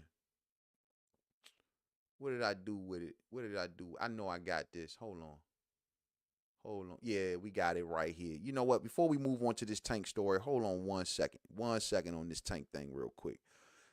To follow up with the Turki alasheik stuff, you know, so that was Terence Crawford. You know, the Turki couldn't get Terence Crawford to do Virgil Ortiz. So, you know, Turki alasheik also came out in that same exact interview speaking about Jaron Boots Ennis. And let me tell you something, man. Like Jaron better get a publicist and get one fast. Because it seems to me that Eddie might have checked out. Like, Eddie is just dumping all of this newfound bad pub, this new bad pub that's came out over the course of these last couple weeks. He's sitting all of this shit on Jaron Ennis' shoulders. All of it. He ain't taking no responsibility for none of it. It's all Boots, according to Eddie Hearn. So let's put this stuff on the screen. Let's see here. So we got Turki alasheik's words that he said in that said interview that we just was talking about. Hold on. So we got Turki alasheik's words that he said when it came to Jaron Boots Ennis in that interview that he did over there on DAZN Boxing, man. And according to Turki alasheik, and because we was trying to figure out like what the hell is going on with the Boots? Is it Boots? Because we heard Espinoza coming out here. Nah, man, Bozy would never.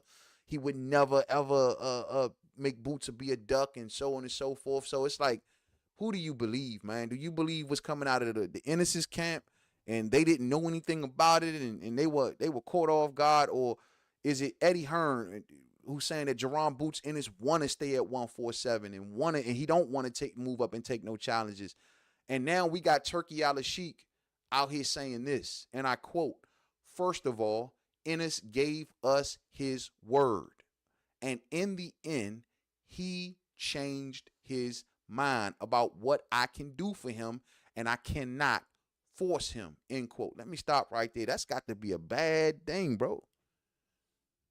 You mean to tell me you coming through a new deal with the biggest bankroller in boxing and you just like screw him because he want to put you in there with tough fights?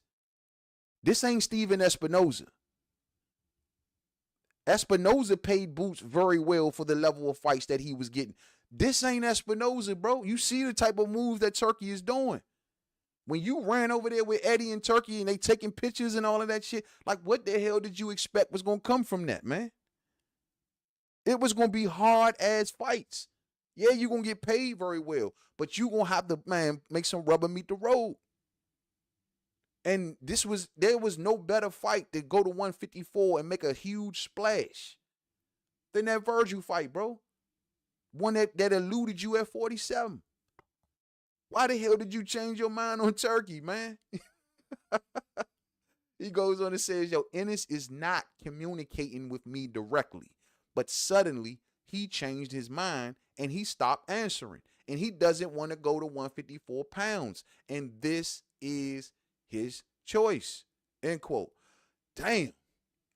So Turki is even knowing that Boots don't want to go to 154. And see, Boots need to be watching this, because what's so key about this is that Turki alasheik, if you've really been following how he's been kind of doing the game, you'll notice that Turki alasheik is getting most of his information, like secondhand information. Like he's got someone over top of this, doing this, handling this, and it's just like, yo, let me know when it's all like done, or what can or cannot. So he's getting his information from someone else, which means that someone is telling someone that Boots don't want to come to 154. Who the hell is the someone?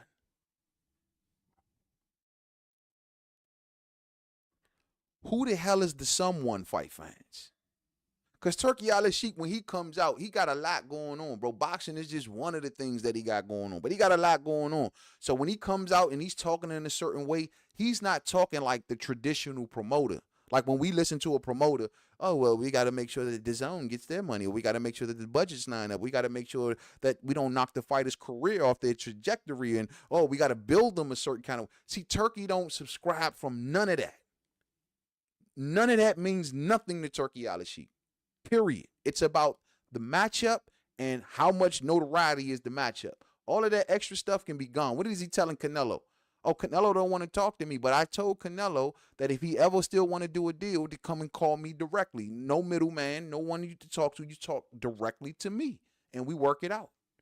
Even after Canelo then walked off, he's still telling Canelo, no, it's all right. You can still work directly with me. You ain't got to worry about no one else.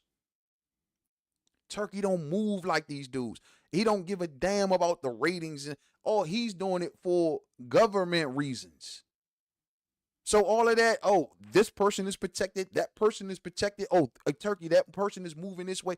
He don't understand all of this. It's like, hold on, bro. All I know is we got a huge platform, we got a lot of money, and we want to do it in Saudi Arabia. That's all I know. I don't know about who protecting you. I don't know why you've been moved a certain way. I don't know about nothing. All I know is the people like you and the people like you, and they want to see y'all fight, and that's all I know. To a certain degree, that's a good thing. Because like I said, it keeps the man out of the middle. It keeps the red tape out of the middle. So to a certain degree, it's a good thing. But for Turki to come out and say in this line right here, Ennis is not communicating with me directly, but suddenly he changed his mind and he stopped answering. Who's answering then, Turki? Is it Eddie? Who's telling you that he's changing his mind? He don't. Why you can't communicate directly? You say that you and Canelo communicate directly, so why ain't you and Boots communicating directly? Who the hell is communicating for Boots?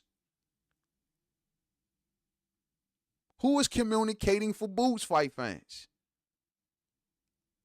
Oh, I think we know who's communicating for Boots. I think we know exactly who's communicating for Boots. Would it be this guy right here? Let's listen in. The reason that we took the Tudasian fight, which cost me a lot of money, and it was a fight that I didn't want to do, is because he told me how much he wants to fight the other champions at 47. So I know that already. And basically he said to me in a heartbeat, but I don't want to vacate the belt, I want to try and unify. And that's it. And I know that like the social media swirl of, oh, what? It's like, it's not his weight class, he's a... And I know that like the social media swirl of, oh, what? It's like, it's not his weight class, he's a world champion at 47. When he makes the move, he'll take the fight. I like the fight because I think he wins the fight, and I like Virgil. But if you're going to move to 54, that's the perfect fight for us. But he's not going to move to 54. And you can keep this interview on record. And you see, that's the part that gets on my nerves right there.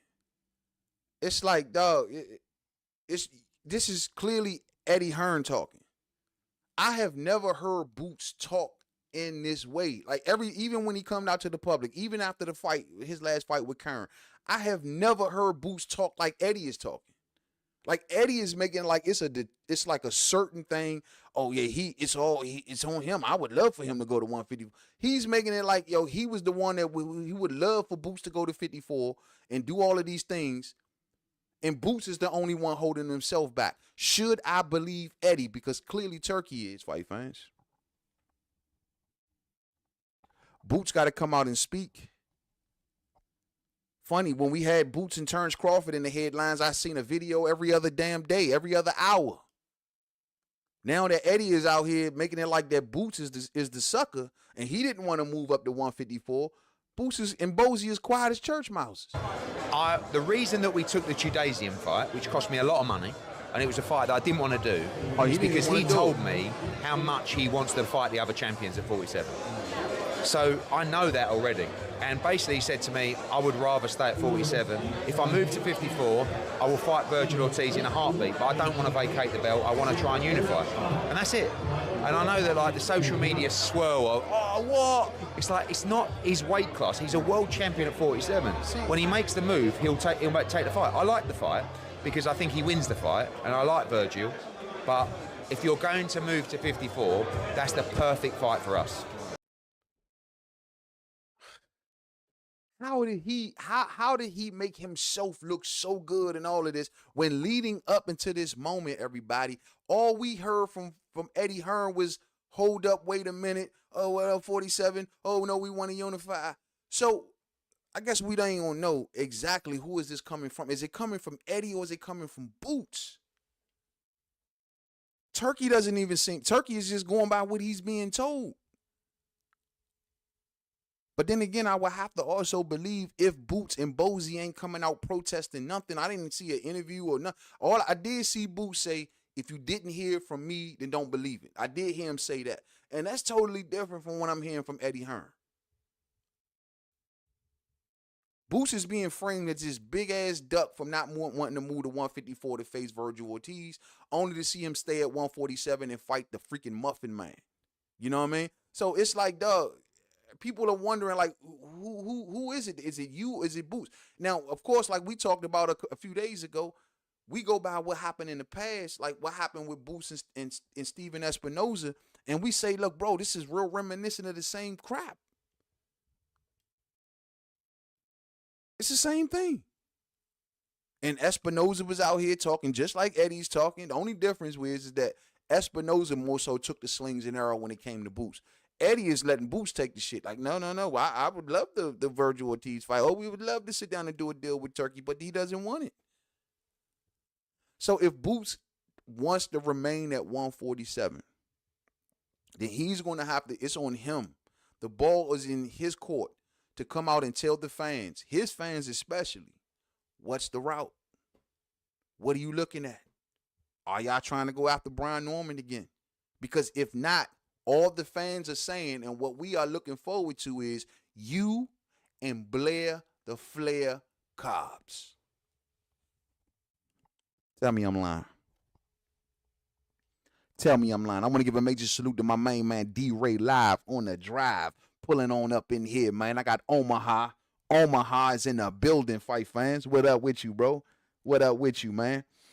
Muhammad Tola says, yo, since Bivol has a date with Morpheus, Canelo has no Canelo has no legit opponent next beside Bud.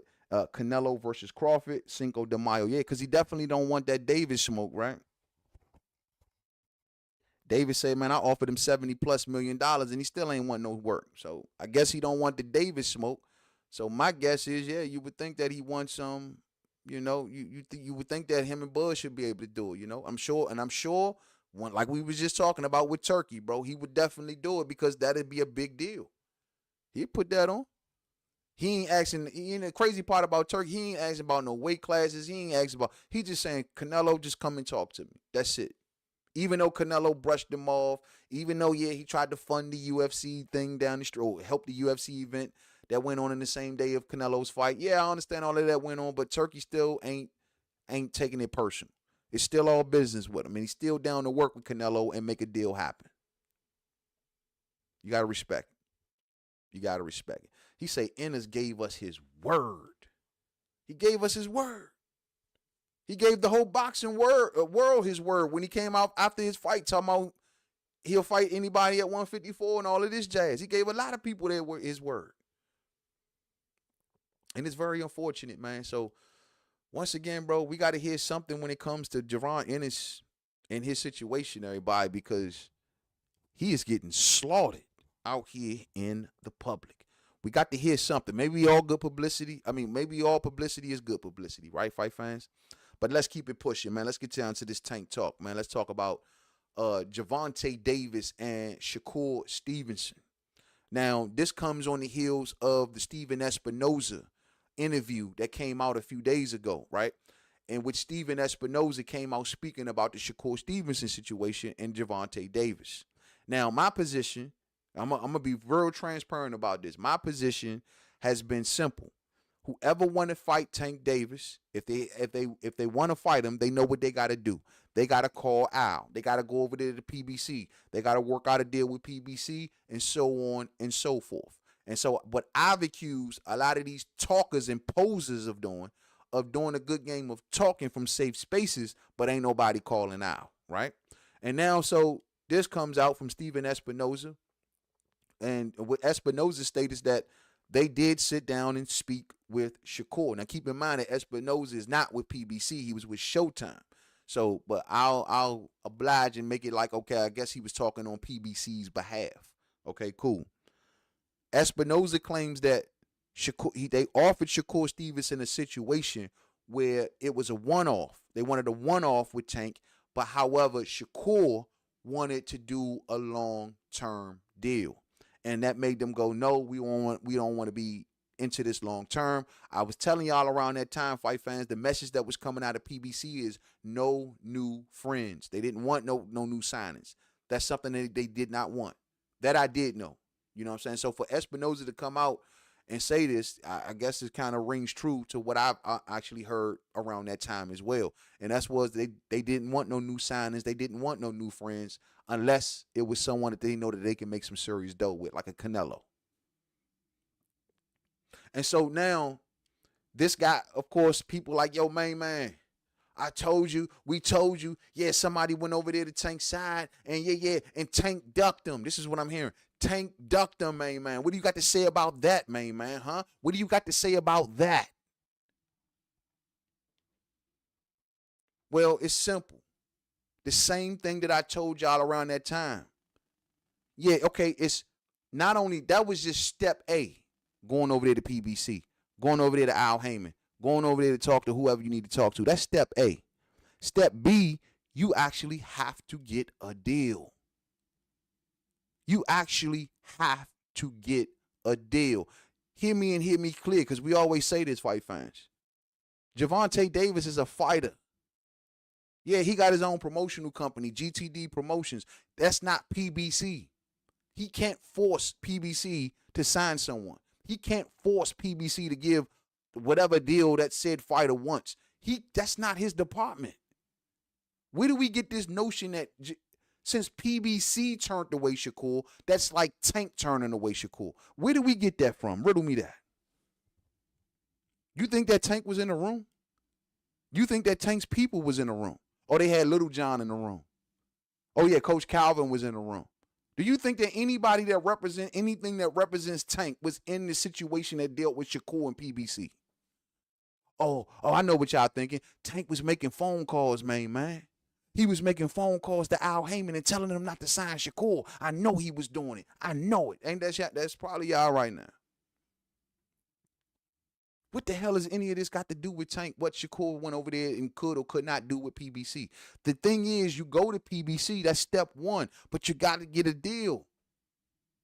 Tank ain't going to pay for his deal. The suits are Tom Brown, Al Heyman. The suits are. So if PBC turned away Shakur Stevenson for whatever reason, well, he just didn't make it to the Tank round. You didn't get past the first stage. How the hell you going to get to the final level? You didn't win the first fight. You didn't beat the first boss. And the first boss name was Tom Brown. You ain't beat him. But y'all going to say it's Tank's fault, man. It's all Tank's fault that PBC didn't give Shakur Stevenson a deal. Now, let's keep it pushing, shall we? Now, the thing is that, remember, these are the words of Steven the Weasel. These are the words of Steven the Weasel Espinoza. So when y'all running around here talking this stuff like it's gospel, remember the source. Remember the source, because it's funny. Here we are. We're not even 24 hours in, fight fans. We barely even 24 hours in, right? And it wasn't Shakur. It wasn't Tank that came out here and calling Steven Espinoza a liar. Oh, nah, Tank could have came out. If he would have came out, oh, no, they didn't do that. That's all cap. Oh, no, they didn't offer Shakur anything. Or Shakur didn't work on no deal, or he didn't get no deal or nothing. Y'all would be sitting here like, oh, Tank lying. Shakur came out and said this. Didn't you sign a one-fight deal with PBC? I never got a one-fight deal, bro. That's what you want to believe. Like, why you keep saying you never get offers? You say you never got an offer from Devin Haney. Okay, cool, bro. Whatever you say, bro. Once again, I never got a one-fight deal that you want to run with, that you want to run around here and boast about it, but I never got that game. Nah, you definitely did get that offer. You definitely did. Who? Who said that? I got another question. Yo, answer the question. You want to ask questions, nigga? Answer the question. I said, who said that? PBC's. Nigga, they did not say they offered me a one-fight deal. He didn't say that. No, he didn't. You trying to mix his words and turn it around. All right, then what did he say? What did he say? Nigga, the nigga said, basically, I wanted a long-term... He offered you a one-fight deal that guaranteed you Gervonta Davis, nigga. He guaranteed you a fight with Gervonta Davis. When? And you said you want to win. And he said you want a long-term... Y'all niggas need to... It's in the video. I don't give a fuck if it's in the video, niggas. Stop believing these niggas. He said he offered you a one-fight deal, and you said no. You want a long-term contract with PBC. Is cap. Just because you want to listen to these niggas, them niggas is making up for why they didn't offer me the fight. That's it. All right, I got another question. So let me stop right there. Shakur is calling cap on Steven the Weasel Espinoza, fight fans. Are y'all going to keep on running around here believing the Weasel when Shakur says it's cap? Are y'all going to keep on with your fabricated stories about Gervonta Davis duck when Shakur is saying that nothing was given to him at all? Who you believe in? You be so pressed and so desperate to make Tank Davis look so bad, y'all jump out the window so fast after listening to the damn Weasel. To the Weasel, fight fans. So now I'm going to be forced to go back and believe what Shakur is talking about. And Shakur is saying that no. They never offered me anything. They never offered me no one-fight deal. They never offered me nothing. So I got to ask the question of how far did we get into supposed negotiations? We didn't even get past step 0, fight fans. But y'all want to make it like he was so close to Tank. So if I'm not, if Espinoza is lying about the Shakur situation, when I hear him out here talking about boots and what Bozy would and would not do, should I believe him or not believe him on that as well? Riddle me that. I just want to know. See, what people got to understand is that this makes Shakur look bad when you say that he was offered a one-fight deal, because the only thing that everyone's going to think of is why the hell didn't he take the one-fight deal? That makes sense. Take the damn deal. What do you mean? You don't want to be locked in there with PBC, right? You don't know the direction that PBC is going to go into. You know there's a lot of shaky stuff out here with PBC. So what are you getting the Tank fight? The only reason that you would even consider signing a long-term deal was to hope to get Tank somewhere in the middle of that deal. So instead of it, they took all of that off the table and just say, here's Tank. It would have made Shakur Stevenson look worse. Worse if he turned down a one-fight deal. So did it happen or did it not happen? I'm forced to believe Shakur.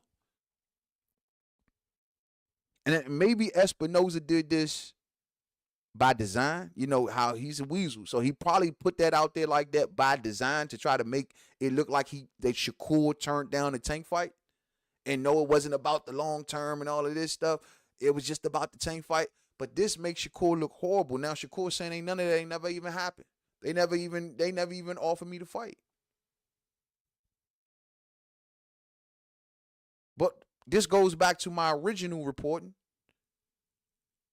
How hard did you really fight for that damn fight, bro? Because you went from Bob to Eddie and like that. There was like little to no daylight between Shakur's last fight and him running over there with Eddie Hearn. There was like this much daylight, dog. Like soon as his last fight was over, it was like boom. What did he talk to PBC for a day, 24 hours, a half an hour? Oh, well, y'all don't want it. I'm out of here. Ain't nobody calling me back in 2 days. I'm gone. That was a fast ass turnaround. Did you even go period? Did you even talk to them at all? So listen to some more fight fans. Question. You gotta get off your knees though, bro. You gotta stop that shit. Get off my knees. That shit not healthy. I got another question. You gotta get off your knees though, bro. You gotta stop that shit. Get off my knees. That shit not healthy, bro. All right, I got another question. All right, last one. Why Did he couldn't just you steal wait my for joke 2 from the other weeks to day? hear back from Tank's team, but you could wait for months to hear back from Cepeda? 2 weeks to hear back from Tank's team. What 2 weeks? What Because 2 weeks? you was never. I just You told was in a you. rush. I just You told was in you a what rush they because said, you bro. said. Yo, You said PBC reached You out asked to the you. question. You Let said me they reached answer out it, to your dumbass team. nigga. Shut You up. said they Shut reached up. out Shut to your up. Shut team. up. Shut your Nigga, dumb shut your ass up. soft ass up, nigga. Shut your soft ass up, nigga. You the softest boxer of this generation. Tank will beat your ass. He will knock your ass in 1 round. Okay. And watch, And that's when y'all why niggas fight, you I'm got gonna a bet the fake whole money. profile I'm gonna bet picture, the bro. whole money on Gervonta Yo, that's Davis, why nigga. you got a knock fake your picture, bro. gonna Niggas knock your catch you bitch out. ass. I just You was told in a you. rush. I just You told was in you a what rush they because said, you bro. said Yo, you said listen. PBC reached You out asked to the you. question. You Let said me they reached answer out it, to your dumbass team. nigga. Shut You up. said they Shut reached up. out Shut to your up. Shut team. up. Shut your Nigga, dumb shut your ass up. soft ass up, nigga. Shut your soft ass up, nigga. You the softest boxer of this generation. Tank will beat your ass. So I guess what I couldn't make out, bro, these youngsters, man, they just be yelling all over the internet and shit, man.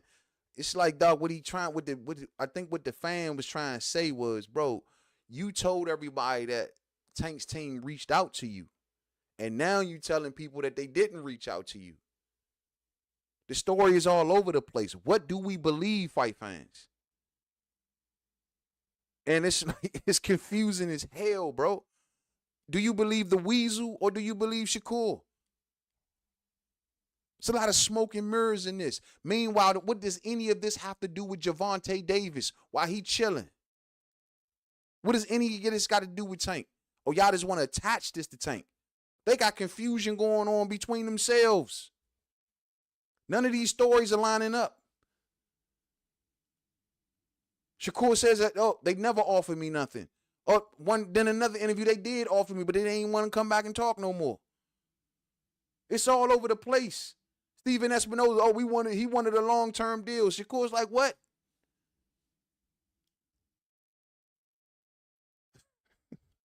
All of this smoke and mirrors crap. And the first thing that y'all do, because when there's nowhere left to go, it's all Tank's fault, man. He ducked Shakur Stevenson. Tank was probably in Florida chilling, didn't even know this shit was even going on. I didn't even know none of this was even happening. Minding his business, enjoying his life, doing what he want to do. And I didn't hear about this on the internet. But y'all making it like, oh, this was all orchestrated by Gervonta Davis. This is bogus. It's the same thing with Devin Haney. Same thing. They know what they got to do. They got to eke out a deal with PBC. Tank is not their lawyer. He's not their manager. He's not supposed to make sure that they get a deal. They got to do this shit on their own. So, y'all can keep on making it like it's a Tank thing, man. I don't understand it, fight fans. I really, really don't. So at the end of the day, dog, it's a bunch of he say, she say. It done got messy at this point, as you can clearly hear with Shakur going back and forth with the fans online. They got questions. Shakur saying that Espinoza's lying, but then they saying that, yo, you told us that, yo, I'm gonna play it one more again, and then we moving on. Y'all, it gets confusing. I'll let y'all listen to it one more again, and then we out of here. Then we going to the next. Didn't you sign a one-fight deal with PBC? I never got a one-fight deal, bro. That's what you want to believe. Like, why you keep saying you never get offers? You say you never got an offer from Devin Haney. Okay, cool, bro. Whatever you say, bro. Once again, I never got a one-fight deal that you want to run with, that you want to run around here and boast about it, but I never got that game. Nah, you definitely did get that offer. You definitely did. Who? Who said that? I got another question. Yo, answer the question. You want to ask questions, nigga? Answer the question. I said, who said that? PBC's. Nigga, they did not say they offered me a one-fight deal. He didn't say that. No, he didn't. You try to mix his words and turn it around. All right, then what did he say? What did he say? He did say that. The nigga said, basically, I wanted a long-term... He offered you a one-fight deal that guaranteed you Gervonta Davis, nigga. He guaranteed you a fight with Gervonta Davis. When? You said you want to... When? And he said you want That's what Steven said. Don't get mad at the fans. It's in the video.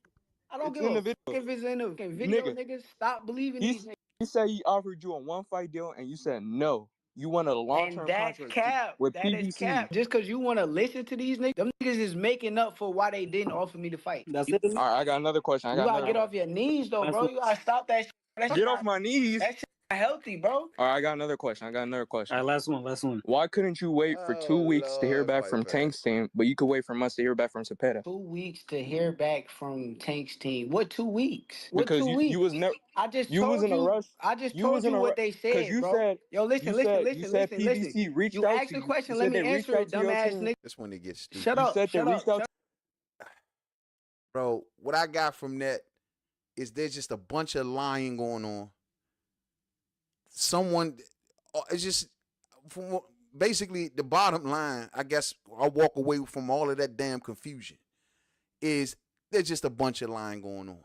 But at the end of the day, ain't none of this stuff got nothing to do with Gervonta Tank Davis, who was minding his bees. You know what I'm saying? Real spill. Let's keep it pushing, man. God damn, that shit was a headache, bro. That shit was a headache, bro. These youngsters, boy, I tell you, fam, let's keep it pushing, though. Shall we? Let's keep it pushing. All right, man, so we know today, fight fans, we had another press conference. And just to put the cherry on the Sunday, I don't believe shit from Steven Espinoza, y'all. Nothing. But anyway, today we had the second press conference between Gervonta Davis and Lamont Roach go down out here in DC. Went down up there at Howard University.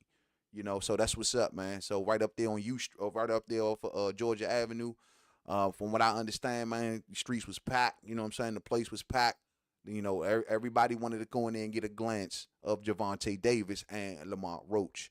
So not really that, you know, what's the word? Not a big litty press conference, you know what I mean? Just kind of chill, just like the one was the other day. And you know, a lot of us has been trying to first off figure out, like, is everything cool with Gervonta Davis? Once again at this press conference, just like on Monday's press conference, no Calvin Ford, no Leonard Ellaby, none of Tank's team. Tank up there solo by himself, same thing all over again. I took in an interview with Calvin Ford over there on the Rise podcast. Salute to the Rise podcast. And I listened to Calvin Ford, and I'm just going to say, listening to how he's kind of talking and not to get too close to the situation or pushing too much, I'll just say that there is some there. There is some there. Whatever that there is, only Calvin and Tank know. You know what I'm saying? But there is definitely some there. Calvin is not even 100% sure of whether or not he's still going to be rolling with Tank, it seems like. You know what I'm saying? He still kind of got questions. And whatever's going on, hopefully they'll smooth it out. Hopefully they just hit a rough patch for whatever that rough patch is. And I hope that Gervonta Davis kind of wake up and understand, though, in this game, homie, in this corrupt-ass, treacherous-ass boxing game, brother, you better stick to them cats. Those your day ones. You better stick to your day ones, bro. You better stick to your sandbox as much as you can, as long as they ain't crossing you. You know what I'm saying? But stick in this business. You got to stick to your day one. See, you don't got that father like a Devin Haney got. You know what I'm saying? Like a Teofimo Lopez got. Like a Lamont Roach got. You know what I mean? You don't kind of got that. So it's like Calvin Ford kind of filled those shoes. And, you know, I understand that over time, money and fame, you can develop an ego. But, bruh, stay next to your day ones, bro. One of the worst things you can do in this boxing game, especially with you climbing at higher and higher heights with each and every passing fight, the worst thing you can do, bro, is take away your foundation. You know what I mean? They in your corner, man. They've been in your corner before you was a Tank. You know what I mean? Before there was anyone even saying your name. They were the ones picking you up. They were the ones making sure that you was squared away, you know, off the streets. You know what I mean? Had something to eat. You know, had a couple dollars in your pocket. You know, they, you know, keeping you out of having to rip and run and do certain things in the street. It was because of them, bruh. And it's hard for me to even fathom the idea unless it's financial. I always say that. Unless it's financial and some treachery went on there, it's always hard for me to not be able to understand how father-son relationships, those who start from the trenches and you make it and you become so successful and y'all split up, oh, that's like one of the worst things to see. So I hope that before March 1st, to be real with you, before March 1st, that we see some union between Gervonta Davis and his people, man. Coach Calvin, Coach Kenny, those are your day ones, bro. You know what I mean? You don't want to leave them behind, man. Real spill, man. But the press conference, all in all, was all right. You know, it was cool. I like I said before, man, I peep how Gervonta Davis was trying to throw subliminals. He was throwing a hell of a lot of subliminals at certain portions of the press conference. And the subliminals he was trying to shoot towards Lamont was, homie, I don't know if you peeping it. And because I picked up on that subliminal and that vibe heavy. But he trying to tell Lamont is, bro, I don't know if you peeping it, but I'm a bigger star in your town than you. Lamont didn't catch on. Lamont wasn't catching on. Even Tank had to catch himself about when he was speaking about when he was incarcerated. And what he was about to go down and say is, when I was incarcerated, homie, bro, all of these D.C. cats, bro, they was in there showing me love, bro. It ain't no D.C. Baltimore thing. I don't see it. I get more love in your city than you do. That's how he was. That's what he been wanting. That's what it seemed like the attitude he was, you know what I'm saying, wanting to go down. But anything less than that, bro, come on, man, stop it. Cut it out. Because he started to get a little bit too carried away, just a little bit with that college crowd. That's cool, you know, with the college crowd talking about you come through D.C. and all of this other jazz and you do ABC, brother, you ain't did shit up here, bro. I love you, Tank. I'm a huge fan. But, brother, trust me, I know everything that go on in this town. Everything. And never heard of you. Never heard of you, bro. And that's fine. That's good. That's actually a good thing. I mean, I heard you was fighting waiters and waitresses and shit like that in the street, but as far as like kicking up any sort of dust, brother, never heard of you. And that's cool. That's fine. You know what I mean?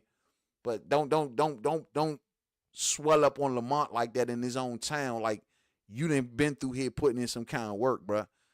No, the hell you haven't. And if you feel like you done put some work in, go talk that shit to Gary Antoine Russell.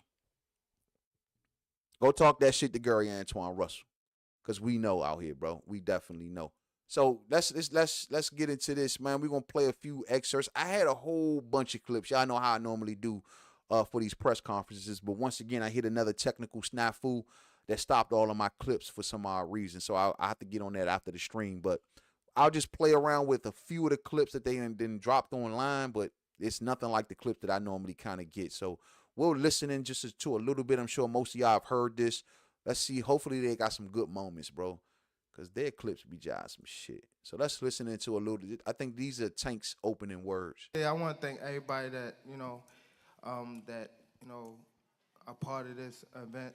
Even today, like everybody that, came out. I appreciate every last one of y'all, the media, the people. Al Heyman, I was about to say Showtime, my bad. Amazon Prime, TGB, everybody that's involved. I don't want to leave nobody out. Everybody, even the police, like everybody. Just picking up the police. But again, I'm from the city. You know what I mean? I'm from the city. I'm from Baltimore. He from D.C. So it's the Lord. And when I was in, I don't want to get on that. Right here. When I was in incarcerated, never mind. But it is what it is. But D.C. versus Baltimore come March the 1st. So if anybody didn't know, it's always been a rivalry. Not with me, but it's always been a rivalry with D.C. and Baltimore. With me, I feel like D.C. is home. I always had to get through D.C. to go to the regionals or the national or whatever. So I had to beat these guys. So they just became my homeboys and shit like that. So we all family now. Yeah, that's for one.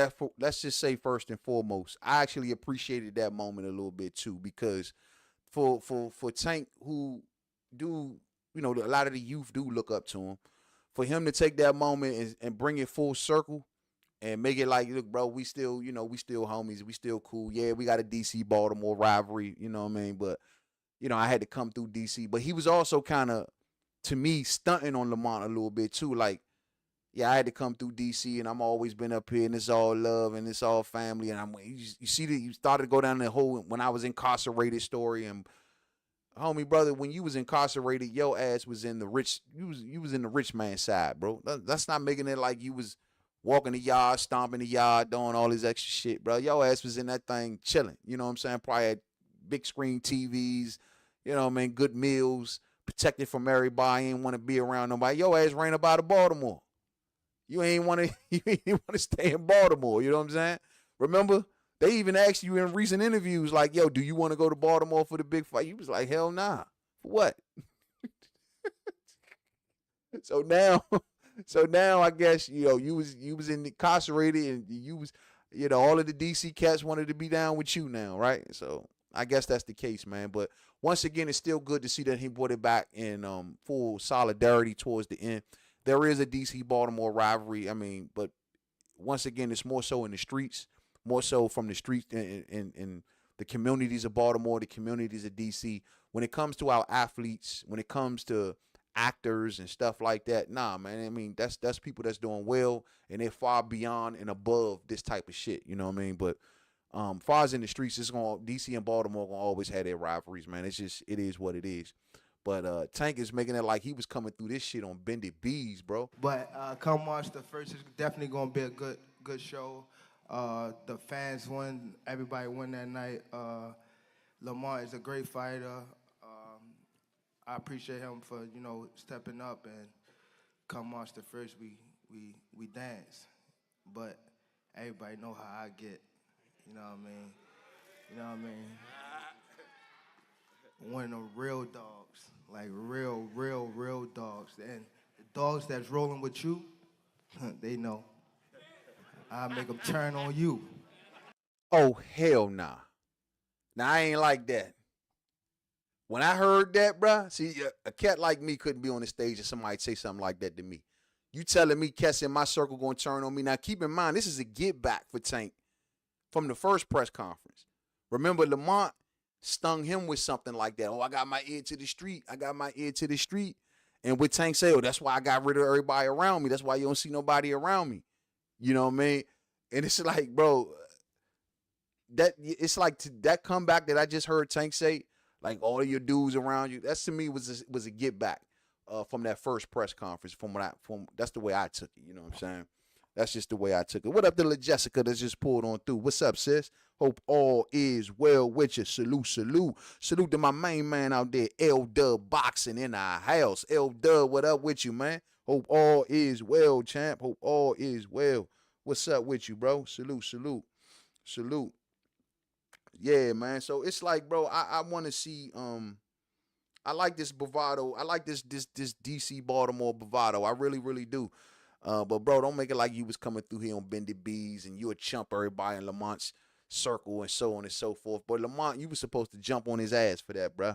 You really, really was. One man band says, yo, Shakur can't make career moves strictly based on the Tank fight.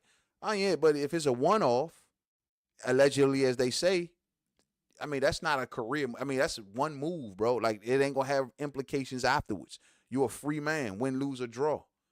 You know what I mean? You're a free man, win, lose, or draw. That's the same situation that Bud Crawford wanted when he went over to fight Earl. He didn't want to stay over there with PBC.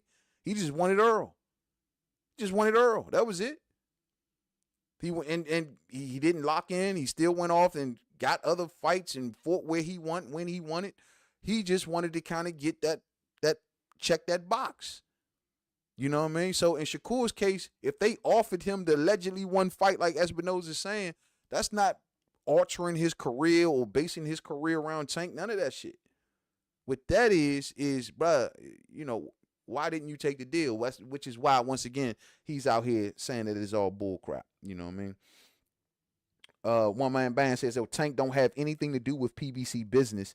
He is just an employee. Big facts. Big facts, bro. And that's what people need to understand. Tank ain't Floyd.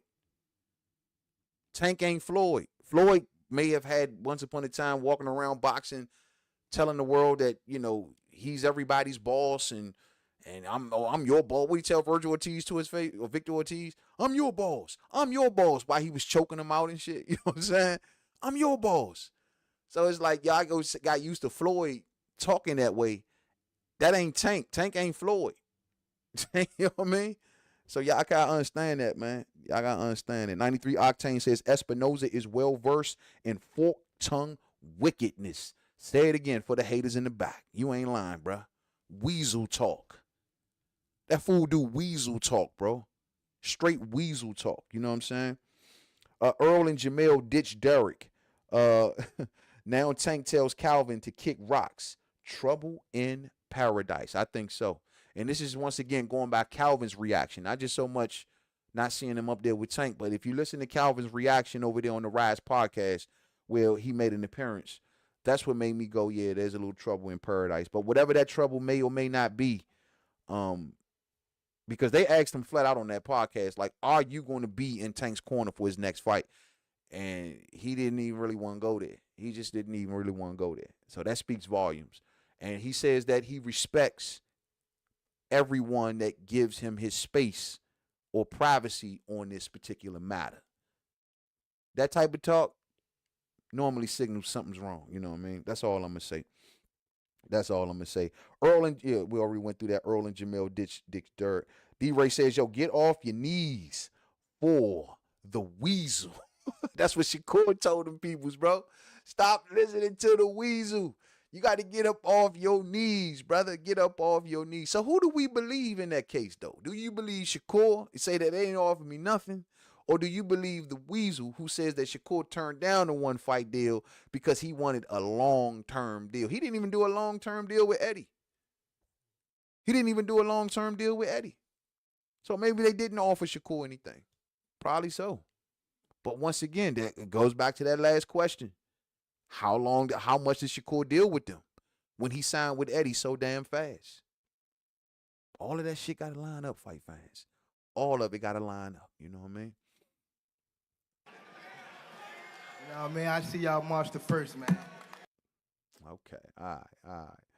Let's see. Let's listen to him more. This was when Lamont Roach's crew started talking to Lil Jazz. When they start talking, when the people who I fight, when they start talking, that's when y'all get dumped. I'm gonna beat his ass. He can't do shit with. For I don't real. give a fuck. So y'all better be quiet. I don't give a fuck if y'all is quiet, if y'all is loud. He got the whole hood over there. Like twisted up. I don't give a fuck about none of that. Y'all can do whatever y'all want. My mother, he can't stop nothing over here. None of that. Not at all. I'm telling you, I'm gonna fuck him up. Not at all. Never. Nothing's gonna get fucked up over here. What do I look like getting fucked up? Okay. That shit. Okay. That shit ain't never gonna stop nothing over here. And he gonna pay for it. I guarantee he pay for it. I guarantee he pay for it. I guarantee it. Calm down. When they start talking, when the people damn, hold up. Get back to the good part. Okay. That shit. Okay. That shit ain't never gonna stop nothing over here. And he gonna pay for it. I guarantee he pay for it. I guarantee he pay for it. I guarantee it. Calm down. When they start talking, when the people who I fight, when they start talking, that's when y'all get dumped. I'm gonna beat his ass. He can't. That's crazy right there, dog. Hey, Lamont, man, you can't be going like that, bro. You supposed to have been all over his little ass for that, man. You supposed to have been all over his little ass for that, man. See, another thing that's kind of sort of at play here that y'all, I don't know if y'all peeping or if you peeping or ain't peeping, and I hope this doesn't hurt the pay-per-view sales, but I don't know if y'all peeping, but they actually y'all like each other. They actually kind of cool with each other. You know what I'm saying? And it's like Lamont know that, yeah, we cool for real. Like, I mean, I ain't really got no animosity towards you, and plus we came up and so on and so forth. It's like, though, but you can't let him get away with that shit, bruh. You can't, for one, you can't be letting him talk about your pops, because he went on along the line talking about your pops is scared. You can't let him talk about your people. Man, you supposed to be all over his ass. The same way that, like, when Tank was and Tevin Farmer was going back and forth, that's supposed to be you. I need to see Lamont get a little bit more gumption. Don't let Tank get away with that, especially out here. Nah, bro, you supposed to stood up, rose up like homemade. You can't be, you ain't talking to my peoples like that, bro. You better take your little Baltimore ass back down to Baltimore with that shit. You forgot where you at. Like, I ain't feel that, and Roach is he's just not that type of guy, you know what I'm saying? It's totally understandable. It's totally understandable. He's just not that kind of dude, but, man, don't be letting that fool get away with that type of shit, man. You know what I mean? Real spill, man. Y'all do shit with. I don't give a fuck. So y'all better be quiet. I don't give a fuck if y'all is quiet, if y'all is loud. He got the whole hood over there. Like, twisted up. I don't give a fuck about none of that. Y'all can do whatever y'all want. My mother. Tank talk that shit from behind the gates, man. You know what I'm saying? Tank no damn. Look, even during the press conference, they asked Tank, like, oh, he like, yo, we in D.C.? He didn't even know we was in D.C. He thought we was still in Maryland or somewhere. He like, we in D.C.? That's because your ass been behind the gates. You been behind the tents. You know what I'm saying? You been behind the bodyguards.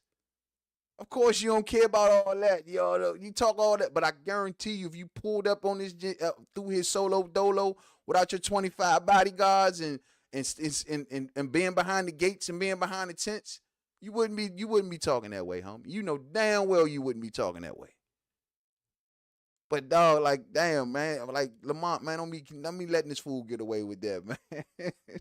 Hey, Tank a rough character, bro. I don't care about no hood, none of that. Not at all. You better care about the hood. Now you say that now. Hold on. That's easy to say from how are you. That's easy to say from how are you. Walk up about 2-3 blocks, go stand over there on KDY and say that same shit. Nothing's gonna get fucked up over here. What do I look like getting fucked up? Don't let him get away with that, Lamont. Okay. That shit. Okay. That shit ain't never gonna stop nothing over here. There you go.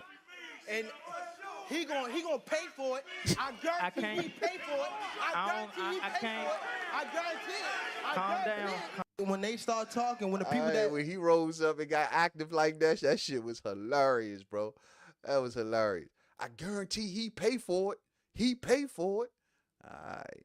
We hear you, bro. That's it. We hear you. I think they got. See, this is the reason I hate doing these internet clips, man. Man, let's listen to this right here. Let's see what this is about, man. Ready. I need 3 now. Yeah. Oh, Turkey said he got your 2 Ferraris ready. I need 3 now. Oh, that's crap. Hey, yeah, that's another thing, man. This press conference, man. What was up with the announcer, the guy who was hosting the show? Bruh, fire his ass. I don't know who the hell that even was. Never even the dude who had the green jacket on. Man, get his ass up out of there, man. Lamont, he asked something. Man, I had all of these clips, man. He asked something to Lamont. Lamont looked at him like, what? He asked the dumbest question in the world, like, if you lose, because both of y'all think that y'all going to win, but if you lose, what is the conversation at home like? Dog, fighters don't talk about losing going into a fight. Everybody knows that. Where the hell is Brian Custer, man? Where the hell is Brian Custer? Somebody put this goofy up there to ask the most goofiest questions and shit. A goofy asking goofy questions. Yeah. When one of y'all gonna lose, right? So what's that conversation gonna be like? Tank looking at him like, Lamont looking at him like, what? And then Lamont had to keep touching his mic like they was turning his mic down too. I peeped that out too. Y'all gotta watch these PBC games, man, especially when the Weasel was around, right? And that's why Conor called him a Weasel in the first place? Because he turned Conor's mic down? I mean, dog, I don't know who thought that was a cool, slick idea. That was the worst thing in the world. Take him and his Bama-ass green jacket back to Bamaville, wherever the hell he came from. Like, come on, bro. Let's get somebody. This is a real live, like, event here, bro. Like, can we get some professionalism up in this junk? Man, what's the conversation gonna be about like when you lose? I tell you, bro. So get this dude out of here, man. We don't ever want to see this dude. PBC, where the hell y'all? Who nephew is that? Is that an influencer How have or you something? changed since your last bout when you guys were growing up? That changed a lot. But come watch the first, we'll see. He'll see. I don't really know. Like, I haven't been watching his fights and things like that. So, I'm not saying it like that, but once I get into camp, we start watching fights and shit. I'm not really like, like big on the like in the sport. Like I don't watch a lot of fighters now. You know what I'm saying? But once I get in camp, I've been in the gym with him and things like that. I know how he move and shit like that, but I don't know like him like up to date like him now. So I don't want to go in there and try to like look at videos and he come in March the 1st, a different fighter. You know what I'm saying? So I believe that from Tank. I mean, I know for sure I thoroughly believe that definitely Tank is not the kind of dude that sit around and just watch boxing a lot. I don't think that he honestly gives two craps about a lot of shit other than the people that he may be looking to maybe target. But outside of that, bro, Tank don't strike me as the type of dude that sits around and just soaks up a bunch of boxing content all day. You know what I'm saying? Watch a bunch of old fights of a bunch of the fighters. I don't get that from Tank, bro. I think that honestly Tank is being honest in that moment, and he just seems like from the day he stepped into the sport on the big stage, he just seemed like he's just never been one of those dudes to really give two craps about all of his opponent can do. He's just more so confident about what he can do as opposed to what the other cat can do. He's always kind of been that way, bro. That's one thing I've always said about him. Don't seem like a astute boxing student. Power. You know what I mean?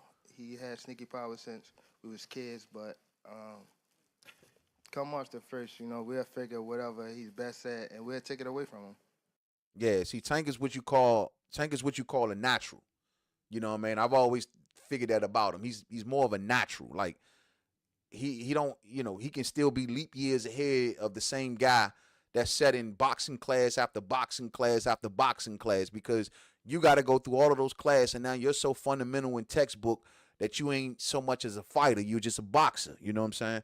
Tank, to me, it's like a natural. You know what I mean? He's just automatically, he comes built that way. You know what I'm saying?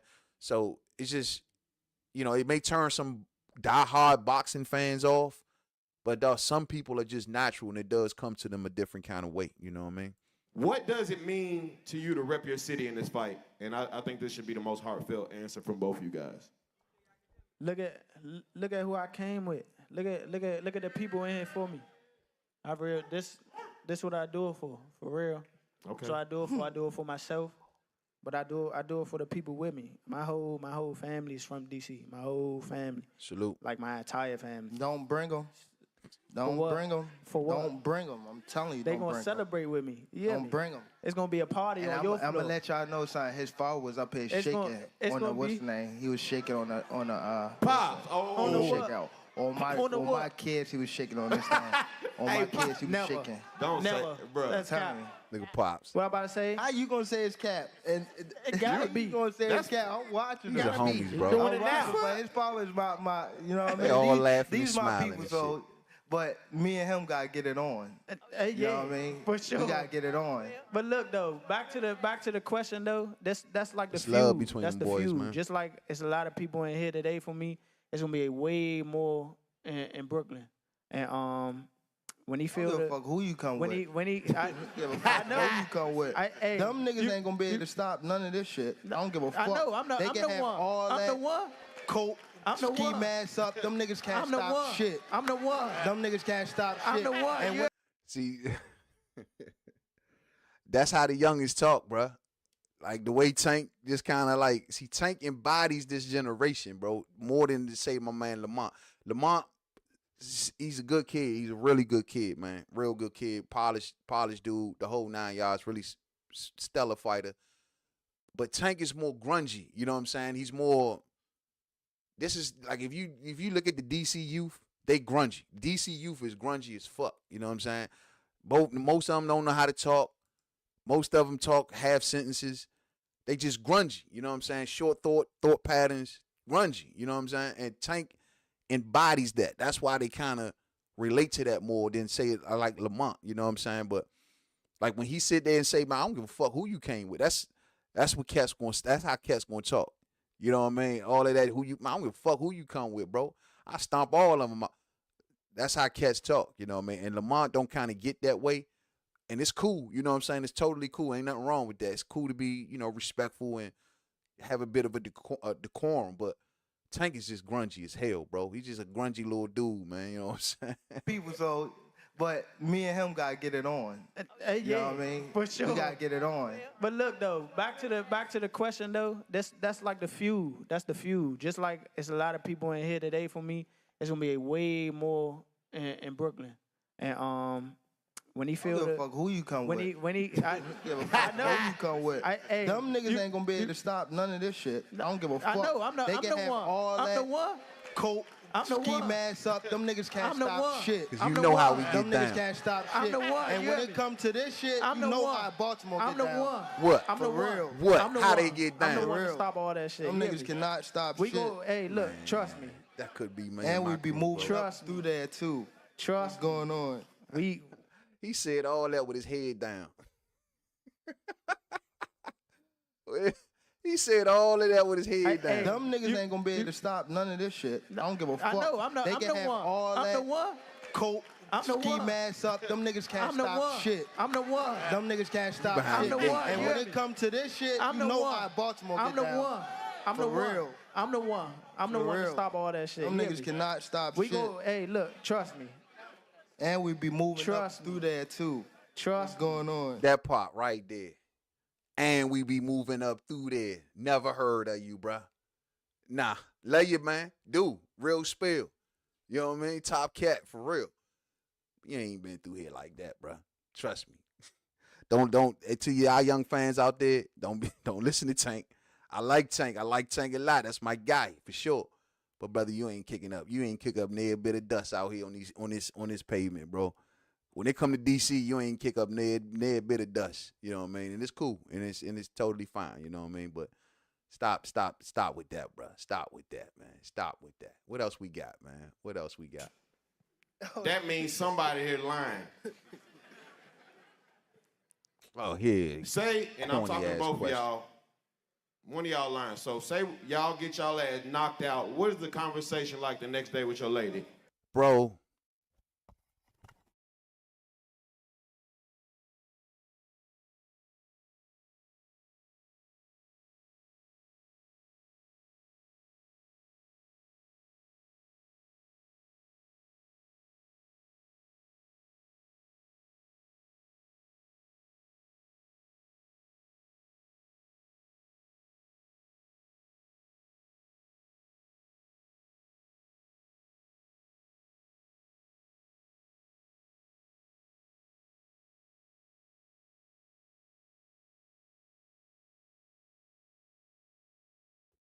think we good. I think we good.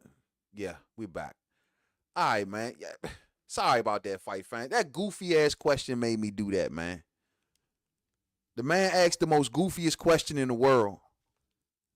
That's the question I was talking about earlier, bro. Like, what the hell kind of question is that? What is the conversation going to be like with your girl? Neither one of these fighters want to have that kind of mindset going into this fight, bro. This is the goofiest question that has been ever asked at a press conference. Win on March 1st. That means somebody here lying. Say, and I'm talking to both of y'all, one of y'all lying. So say y'all get y'all ass knocked out. What is the conversation like the next day with your lady? And I'm going to start over here. I don't think about that, Holmes. You don't think about that at all? What the fuck? No. Thank you, bruh. Thank you. God damn. That was the dumbest question ever, bruh. The dumbest question ever. So, yeah, man. So, I think that's pretty much all that's kind of floating around. I would have had much better clips than this, man. But, yeah, for sure, for sure. We got one Tank talking about how much of a hood legend. I don't even care about that, bro. I don't even care about that. When you put your name with the greatest, when you retire, you put your name. You put your name next to the greatest. I don't even care about that, bro. I don't even care about that. And where I'm from, bro, I will forever be a great. I will be a forever great to myself. For sure. I don't care about none of that. For sure. Do you put your name? Now, that is facts. I'll leave that one right there. That is facts. If the man don't never win another world title ever again in life, if he don't ever win another fight ever again in life, he's already a legend out here. Now, that is facts. He's a legend. He's a legend from where he come from. And hear me clear. All of the youngsters look up to him out here and out where he from. That is just facts. There's nothing that nobody can do about that. But if my main man Lamont Roach pulls it off, he becomes a legend. And guess what? The same way that Tank is big in Baltimore, big in D.C., so will my man Lamont Roach if he gets through this particular task. He'll rack up a bunch of fans from Baltimore as well, and a bunch of fans from New York that's going to be watching these boys fight in the Barclays Center. So, yeah, man. But I got to tell you, though, dog, all in all, I'm actually glad to a certain degree that Tank brought this kind of energy towards the fight, though it got me a little riled up because the old Baltimore-D.C. rivalry inside of me. But that's what this type of talk was for. And that's what this fight actually needs. Tank doing that, antagonizing the audience a little bit, antagonizing Lamont Roach's circle. It's nothing personal, fight fans. And if anyone is running up out of here smacking their lips with your arms folded and your lip poked all out because, oh, man, Mainman is talking bad about Tank. Nah, bro, I'm a huge, huge fan of Tank. That's DC Baltimore stuff. You know what I'm saying? And it's going to always be that way. But I guarantee you, man, and this is going to be the most beautiful thing about it, is that when this fight is over, I got these boys dapping up in the whole 9 yards, man. And they need to do that, man. They should do that to show some solidarity between Baltimore and D.C. Maybe they can heal some of the old wounds. Who knows? I doubt it. But who knows? You know what I mean? So I think that they will because they are homies. They are cool. Tank came up with these boys. Even Tank making fun of Lamont Roach's father. It was an inside thing. Man, Tank cool with Lamont Roach's father. You know what I'm saying? They all actually really cool. And they do need to probably get some more interest into their fight or whatever. So, you know, they playing the DC-Baltimore angle pretty heavy. And I think it's a beautiful angle to play. Keep on playing it. Don't stop. You know what I'm saying? Because like I said before, ain't none of this shit personal. It's going to be some shit talk. It's going to be some back and forth. Lamont, wake your ass up. Wake your ass up. Don't be letting Tank get away with that type of stuff. Wake your ass up, you know what I'm saying? Jump on his ass, bro. Stay in his face. Let him know it's a real fight. Yeah, it's a lot of love between y'all two. But Tank is moving and acting like he think like he got you, bro. Like, yeah, I mean, even though I'm listening to him big you up in a lot of cases, which is great, in the back of his mind, bro, those are empty words. He think that he just got you easy work. So you're going to have to show him what's up, man. You're going to have to show him what's up. Like I said before, if you fall short, man, make that shit close. Make that shit contentious. Tank said he's giving you 9 rounds to get stopped. It took Frank Martin 5. Gervonta Davis has never been in there with a body puncher that snatches the body as well as Lamont Roach. No one. No one. Give me the name. You're going to be in front of your crowd just as much as he's going to be in front of his. The difference is it may mean a little bit more to you than it does to him, or at least it seems that way. But honestly, I think it just, with Tank, it's just when you're a natural, your reactions are a little different. You ain't as excited. You ain't jumping over the moon. You ain't, you just a natural. You already know, like, dog, this is who I am. This is how I am. I'm not going to be like you. I'm going to be real chill about it. It's not even going to be a big deal to me like that. Or we going to what? We going to have what? 20,000 people in there? I don't give a shit. I've already did that before. It's just another day at the office. Tank got the experience edge on the big stage in these type of moments. Lamont has never been on the stage this big. And so, it's like I said, man, Tank is just more of a natural. He sits up in his press conferences. He'll have a gazillion reporters in front of him while he's sitting there yawning and wiping sleep out his eye and shit. Like, oh, damn,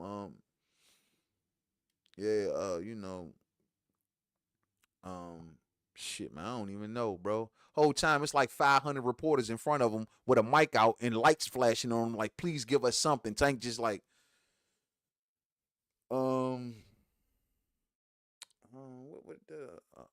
yeah, I like him. I like that fight right there. You be like, dog, any other fighter would love and go crazy to have all of these cameras and all of these people in front of him. But the Tank is just another day. Big game experience, man. Big game experience. I love it, man. Real spill, man. So all in all, bro, interesting press conference, interesting little lineup of scrap we got here, man. Really looking forward to March 1st. I'm a little disappointed I couldn't have been up in there today, though, man. But they had this shit so early in the day, and traffic was a nightmare on that side of town, man. You know, traffic at 4 o'clock on Georgia Avenue, good luck. For those who know, you know. You know what I'm saying? 4 o'clock in the afternoon on Georgia Avenue. Hell nah. You know what I mean? So traffic had to be a nightmare over there. I couldn't make it out there, man. But damn, bro, it really, I really wish I would have, because I would have been the loudest cat in the audience. That would have been me yelling up the Tank, going back and forth with Tank if I would have been in that audience. Lord knows. You know what I'm saying? Tank went to his backyard and took over, say D-Ray live on the drive. Man, he ain't take over shit. He ain't take over shit. He just went in there and ran his mouth, you know what I mean? Lamont let him get away with too much, bro. He let him get away with too much, man. No freaking way, but he ain't take over nothing, you know what I mean? He took it over, man. What would you ask Roach, says D-Ray live on the drive. I would ask Roach,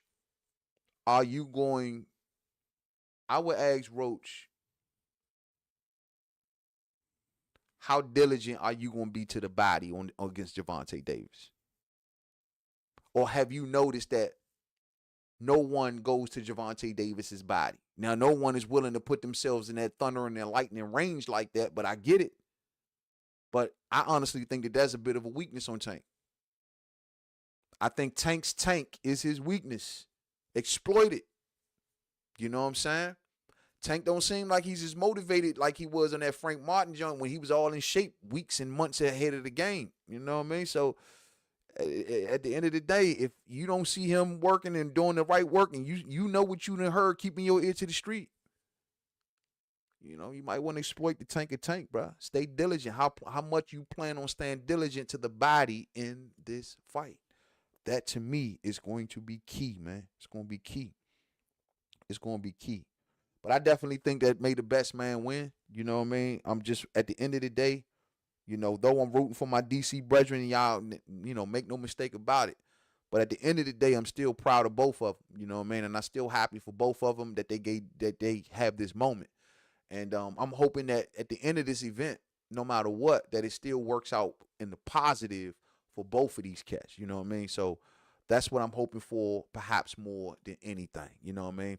Look here, fam. It look like we not going to, unfortunately, get a chance to make it to that Turkey alasheik card, man. I guess we're going to have to come on back tomorrow and cover that, man. I know my bro Muhammad Tola wanted me to chop it up about it, but we going on midnight out here, homie. I ain't even realized we've been talking this damn long.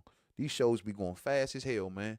But we knocking on the door to midnight out here, so I'm going to get ready to hang this one on up. And probably come on back sometime tomorrow evening. Maybe, yeah, sometime tomorrow evening. And we can sit down and talk about that Turkey card, man. But, yeah, man, I'm really looking forward to everything that we talked about tonight, man. We covered some real cool ground tonight, bro. We covered the Claressa Shields situation, bro. I'm really looking forward to her movie, man, coming out around the Christmas time holiday, bro. I'm definitely going, and I'm gonna go to the movies and see that.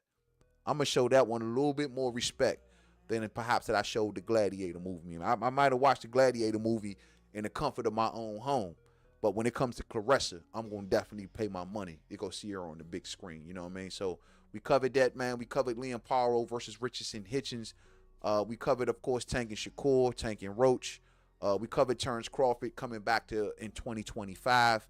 Looking forward to seeing, which direction that he goes into, and he can go into any direction that he wants to go into, fam. So, unfortunately, once again, we didn't make it to the Turkey alasheik card, and I know I got it in the title, but we'll get to it sometime tomorrow, man. But all in all, good stuff right here. Boxing is looking good, set up for 2025 thus far. We got this card. We got David Morrell versus David Benavidez. We got Bud Crawford coming back. We got the February the 22nd card. Right now, boxing is starting off pretty decent in 2025, man.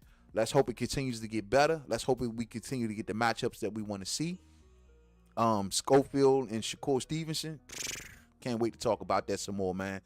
Matter of fact, that's what Shakur need to be out here talking about. Damn the Tank situation. I get it. You know, the Weasel gave you that publicity, but let that shit go, bro.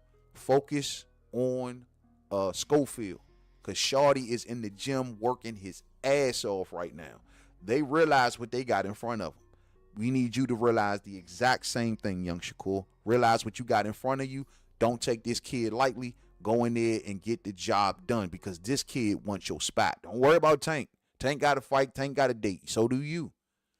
Worry about Kid Austin, Floyd Schofield, before he looks to replace you, bruh. Real talk, you know what I mean?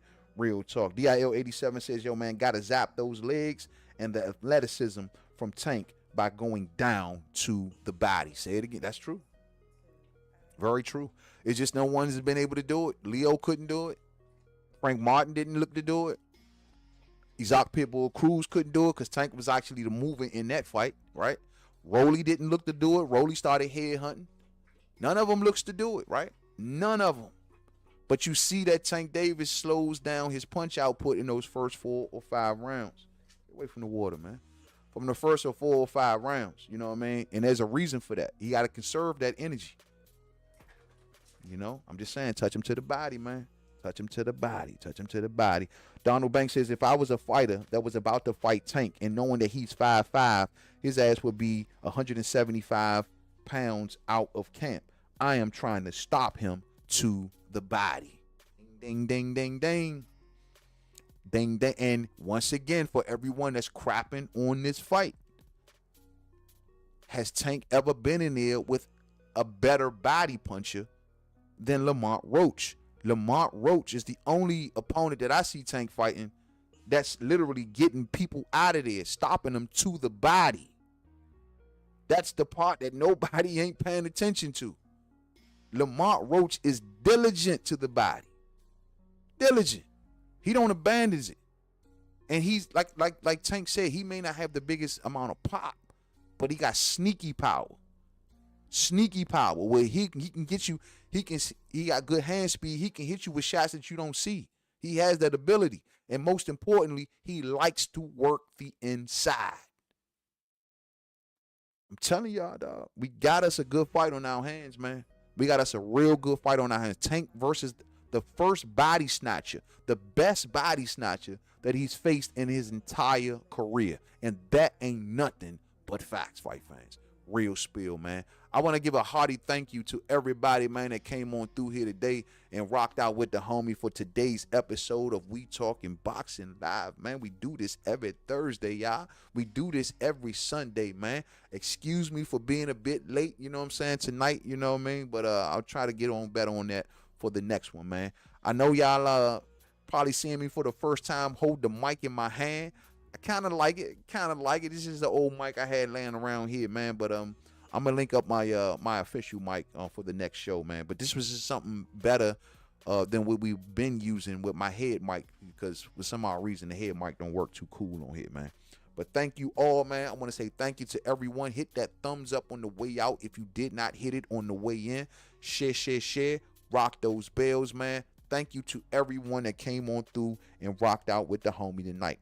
Andrew Charles, I kind of want Schofield to replace Shakur. Shakur has been idling too long. Oh, man.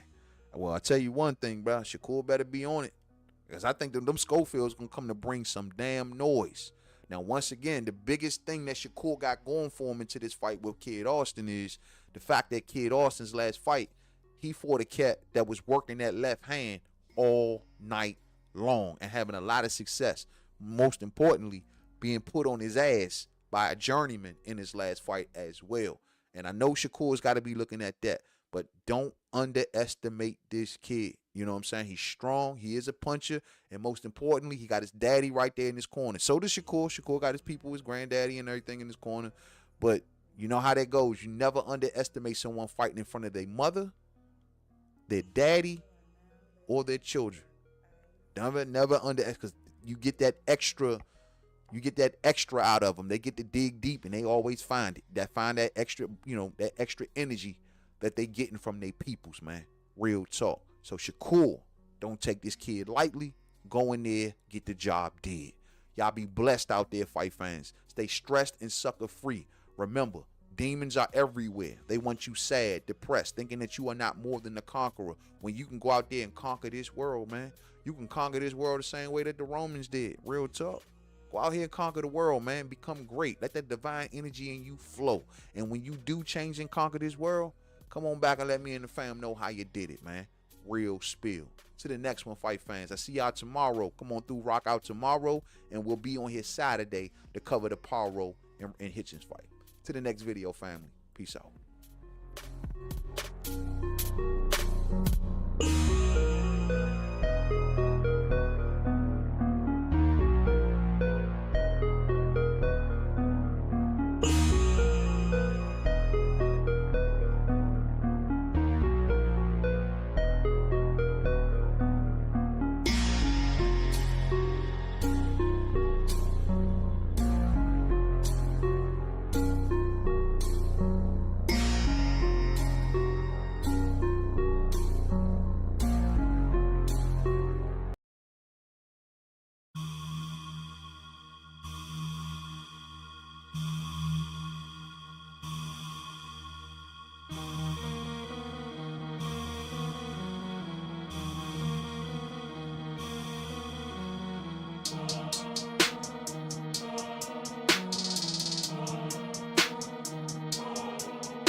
Since I was a young boy, all I wanna do is come up. Hey, since I was a young boy, all I wanna do is come up.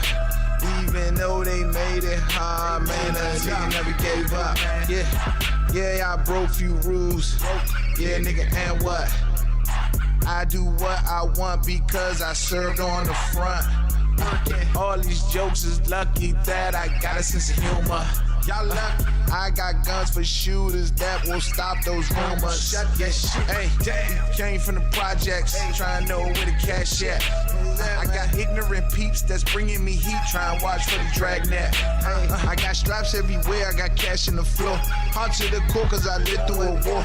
I know a snake cause I've been bit before. No patience for patience that got evil thoughts. See, I got 3 shades on.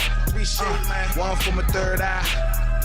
Actors line to kick it, they Bruce Lee, Bruce Lee. Hey, it's got first. If you lurk, then your shirt will tie dye.